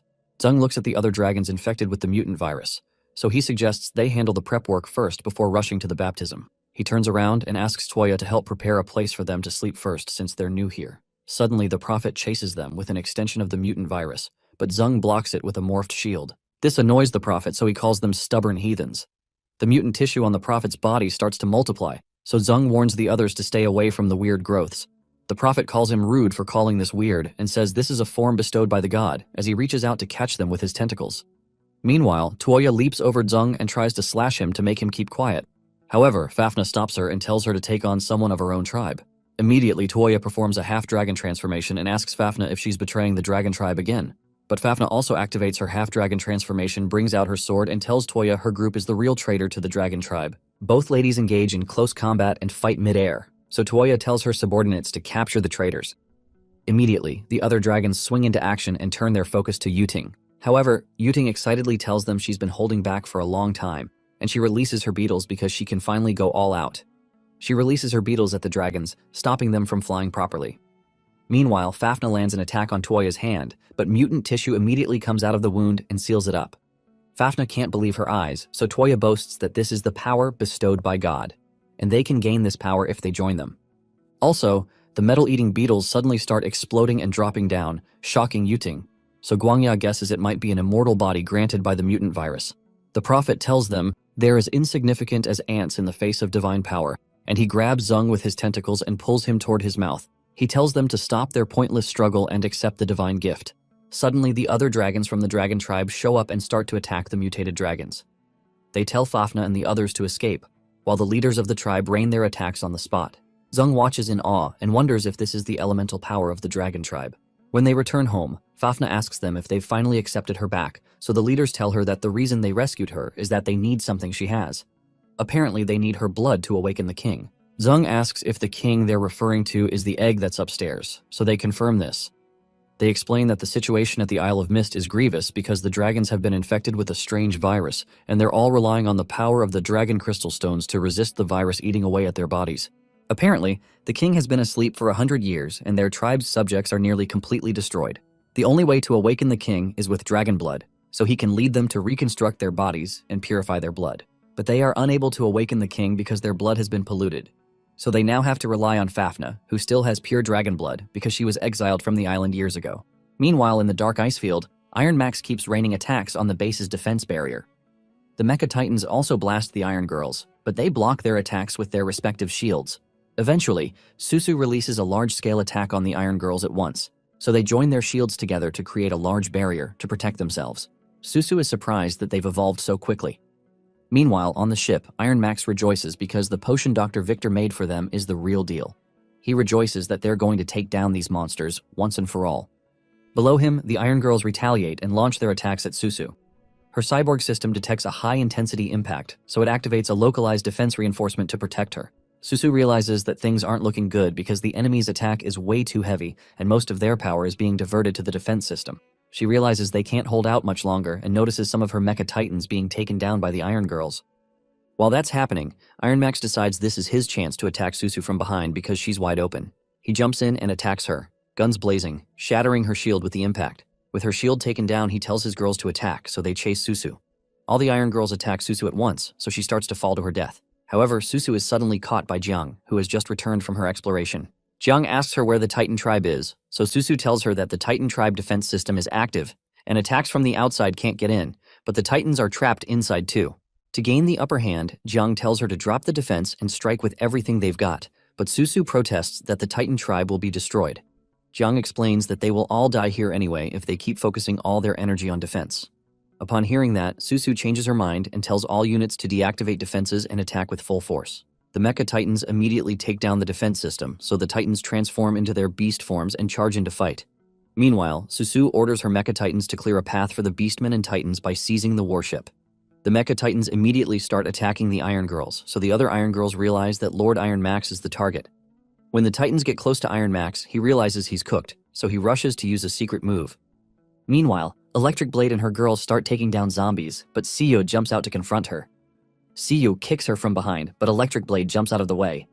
Immediately, Siyo attacks her with one of her monstrous tentacles, but Electric Blade swallows an evolution potion and prepares to show her what power looks like. With one slash, Electric Blade slashes the tentacle, surprising Siyo. Somehow, Guangya stands nearby and notices something strange about the potion that Electric Blade just consumed. He immediately tosses an energy crystal at Siyo, who immediately eats it, causing violent power to reverberate through her body. Meanwhile, in a flashback, Fafnir remembers how the only thing she's known since birth is the mist-filled island. The only thing she learned to survive was alchemy and how to fight. However, one day, she stumbled upon a secret, that the world is more than the Isle of Mist. That amazed her, and she started to yearn for the world beyond the island. However, there was a rule that the outside world is prohibited for them, and any dragon who tried to leave the island faces the death penalty when they return. However, when they die, they're made to forget the memories of their previous life and start all over again. Because of this, Fafnir buried these thoughts deep within herself so that no one would know, until the day that Tuoya suggested to her that they see the outside world together. Fafnir immediately rebuked her by asking what nonsense she's talking about, but Tuoya tells her to stop pretending because she's caught her always reading the notes that came to their island through a bottle. Tuoya tells her that there's nothing wrong with being curious about the outside world, and she mentions that the ban is weird. She wonders why they go as far as taking away their memories to stop them from going out without giving them a good reason. Tuoya calls out to two other dragons that are hiding nearby and tells them to stop hiding because she knows they followed them here because they're also curious about the outside world. It turns out to be the two guards who will apprehend Zeng and his team years later when they visit. One of them says she heard the outside world is dangerous, and they won't be able to come back if they ever leave. After that time, they agreed on a plan, and they escaped the Isle of Mist, and Fafnir is amazed by how beautiful the outside world is. However, the two other ladies mention that the outside world seems to be nothing but ocean, so the other one suggests they sneak back while it's still early so they won't be caught. However, Tuoya reminds them going back means death and says they only got the chance to escape because the king is in seclusion. Suddenly, Fafnir notices that she hears something beyond the ocean, so Tuoya flies up and notifies the other ladies, Nuosha and Yisha, to come up with her to check the situation, while Fafnir remains on the ship to support them. Suddenly, the others notice a raging tsunami that's heading straight for the Isle of Mist, so Yisha suggests they head back and warn the others so they won't be in danger. However, Tuoya disagrees since they only have one chance to leave, and the king will have a way to deal with this. But Yisha says she feels this tsunami is different from the usual, and the king is in seclusion, and Nuosha says they may be able to atone for their crimes if they warn the others. While they're arguing, Fafnir wonders why the others are arguing, but the ship she's in is suddenly overtaken by the tsunami. Before they can get to her, the tsunami drowns the ship, with Fafnir still in it, and the others are unable to save her. Sometime later, Fafnir is woken by a beast woman, Galka, who later became her master. In the present, the leaders tell Fafnir that the king exhausted all his power to fend off the strange tsunami and metamorphosed into an egg shortly after. Yisha and Nuosha came back to report it, but the death penalty was still carried out on them. Even though they were executed, that didn't stop the virus from the outside world from invading, because they later hatched with the mutant genes. From that point onward, the virus infected the entire dragon tribe, and it would have been easy for the king to rewrite the dragon tribe's gene to resist it, but he never woke up after that time. Meanwhile, Zeng considers the strange tsunami, the death of the king while defending his people, and then the virus that destroys after being brought back from the outside world. He believes all of this is too much to be a coincidence. Shortly after, they decide to start the king's reincarnation ritual, so everyone other than Fafnir is asked to leave the room. Fafnir is eager to do something for her homeland, so she cuts her hands to shed some blood on the king's egg. However, Nuosha and Yisha suddenly come to knock the blades out of her hands, and steal the egg. In a flashback to the past, the ocean's waves carry Fafnir far away, and the others are unable to help her. Nuosha and Yisha wonder if Fafnir can hatch again if she ends up in the ocean, so they decide to return immediately so the tsunami doesn't destroy the Isle of Mist. Toya mentions that they can't outrun the speed of the tsunami, but they suddenly notice the water form into a strange shape. On the structure, the face of the divine messenger appears and he manifests out of the tsunami. They wonder what this thing is, but it suddenly binds them with a strange energy from the water. Soon after, the being tells them not to be afraid and introduces himself as the prophet who has come to save them. In the present, Yisha and Nuosha tell Fafnir that accepting the genes bestowed by the god is the path that the dragon tribe must take. Fafnir tells them they've been deceived by the prophet, but the leaders of the tribe stop Fafnir from risking herself by battling with these people since she's the last hope of the dragon tribe. They immediately strike Nuosha and Yisha with their elemental powers, but they're all suddenly stabbed in the back by the rebel group. The guards immediately swing into action upon noticing the enemy, so Toya tells the elders that it's been a while. She explains that Nuosha and Yisha faked their deaths and returned just for the egg of the king. Nuosha admits that they really made them look hard for the egg. Suddenly, Fafnir rushes in to strike Toya, but Toya attacks her with the bones she stabbed the elders with. As Fafnir tries to dodge, Zung immediately blocks the attack with his shield, so he tells her not to panic because they're here. Yuting soon releases her beetles in the air and says her little bugs haven't tasted dragon meat yet. Zung tells them that with the lesson learned from last time, he won't let anyone snatch anything right from under his nose a second time. Meanwhile, Iron Max triggers an explosion in the sky, injuring and knocking down some of the mecha titans. He transforms the ship into some sort of mega robot and sits in command to control it. Confident in his power, he demands that they all die and tries to smash the city with the robot's hand. However, he's shocked when he's unable to strike the city, so he realizes several of the titans are pushing against his robot's fist. He decides to add more force to crush them, and Jiang realizes the cyborgs won't be able to hold Iron Max for long. She wishes she had the sword that she returned to Fafnir, but the sword suddenly appears, and she's surprised that it can appear just by thinking of it. Wielding the sword's power, she immediately takes down several of the Iron Girls and flies past Iron Max's robot to end him. When Iron Max spots her, he wonders what he's seeing, but it's too late because she soon strikes several parts of the robot from top to bottom. Iron Max can't believe his eyes, but his robot starts to split apart right before his eyes, exciting Jiang and Susu. The Iron Girls become shocked when they realize their lord lost, so they quickly try to escape, but they're suddenly struck down and their armors come off. Meanwhile, in the Citadel of Hope, great power pours through Siua's body after she consumes the crystal. Her aura suddenly changes, so Ghost Eye and Ling become shocked by how monstrous and big she becomes. Ling immediately tells Ghost Eye they should try to escape because something isn't right, but Electric Blade replies that there's nothing to be afraid of because Siu only got a little bigger. Electric Blade tells her girls to wear Siu down first, so they swing into action. As they rush towards Siu, the advanced zombies notice they're focusing all their power on Siu, so they decide to go clear a path for Siu. They immediately take down several of the reinforcements that were brought, while Siu focuses on taking down the girls who tried to attack her. Suddenly, Electric Blade jumps towards Siu to finish her off while she's distracted. Siu spots her and almost stabs her with her tentacle, but Electric Blade quickly dodges. When she spots an opening, she launches at Siu with her blade covered with fire, but Siu swallows the fire. While Electric Blade is shocked, Siu pours out the flames she swallowed back at her attacker, forcing Electric Blade to slightly retreat and block with her swords. Regardless, she promises to take down Siu with her, so she tells all her remaining girls to attack Siu at once. However, Siu stabs all the girls with her tentacles, so their attack is rendered useless. She also extends her tongue and uses it to grab Electric Blade, whom she promptly swallows. When the other girls realize their boss got swallowed, they immediately start running, but Siu reaches out to have them for dessert. Meanwhile, Ling urges Ghost Eye that they need to retreat, and he has no choice but to comply. As the destruction continues in several parts of the city, the advanced zombies figure that Siu is out of control, and they wonder who will stop her so she doesn't destroy the entire city. Suddenly, Dr. Tai throws some roasted chicken at Siu, and that catches her attention. Suddenly, the chicken starts to nauseate Siu, so she starts to vomit. Apparently, Tai had put a substance that induces vomiting and dispels toxins in the chicken. Soon after, Siu vomits out Electric Blade and she soon returns back to normal size. Meanwhile, Zung engages in close combat with Toya. Suddenly, she circles behind him, but Zung spots her and asks if they only know how to fight with sneak attacks here. He tells her the dragon tribe will be doomed if its future fell in their hands, and he stabs her in the chest using one of his tentacles. However, her wound starts to heal immediately, and she says that the process they're taking doesn't matter as long as the result is what they want. However, she says that Zung won't live to see the day their dreams come to pass, and she starts attacking him again. She tells him that the genes of the gods are extremely domineering, so they control their thoughts. But, because the old elders use the dragon crystal stones to stop the spread of the god genes, the physical regeneration speed of the other dragons isn't as fast as theirs. She also adds that some dragons will also defect to them because they won't be able to resist the temptation of an immortal body. Zung considers what she said and realizes that the virus's physical regeneration ability causes it to spread further, causing normal dragons to lose their minds and turn into enemies. He tells Tuoya she's right, but he's not alone, so he gives space to one of Yuting's megabugs to slash one of Tuoya's girls in half. Zung tells Fafnir and the other dragons to withdraw from the battlefield, and he asks that they hide far away. They soon leave, but ask Zung to be careful. After they leave, Zung and Yuting decide to work together to take down the dragons, which excites Yuting. Meanwhile, in the dark ice field, the Iron Girls are knocked to the ground and they suddenly start to turn pale. Susu realizes that Iron Max is absorbing their life force to repair his robot. Inside the robot, Iron Max determines within himself not to lose this time. Susu notices the giant robot is also devouring Iron Max's life force too, and they seem to have merged into one. Iron Max blasts Cue and Jiang with some explosives, so Jiang steps forward and tells Susu to quickly get behind her.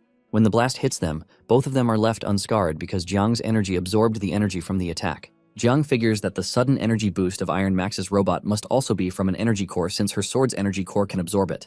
She immediately notifies Susu and asks her to help find the location where the most energy is concentrated on the robot. Susu immediately detects it and shows it to Jiang.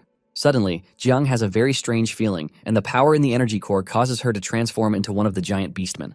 The Titans watch in awe because Jiang has transformed into one of their ancestors, but Jiang is surprised by her own transformation. She wonders if she evolved because of the amount of energy absorbed by the energy core, so she decides to leverage her new strength to destroy Iron Max. However, Iron Max refuses to back down and tries to punch her, but she easily dodges it. She soon gets close and finds an opening, then pushes the sword deep into the robot, causing a part of it to explode. The impact of the attack bores a hole in Iron Max's heart, and he's shocked when he realizes he's lost. He soon begins to panic as he watches the robot destroy his body while trying to repair itself. The entire robot soon explodes, but Jiang feels a sudden pain after jumping down and she starts coughing out blood. She wonders if it's a backlash from the energy absorbed by the Holy Sword, so Susu rushes to help her after she collapses. Meanwhile, in the Isle of Mist, Toya tells Zung that because their warriors possess true immortal bodies, the genes of the gods will repair any missing flesh from their wounds. Immediately, the body of the dragon he sliced in half starts to join back together, so Zung asks Toya if she's heard of a meat grinder. She wonders what he's talking about, so he goes into a rampage and starts slicing up the dragons because he wants to see where the limits of these god genes she's speaking about reach.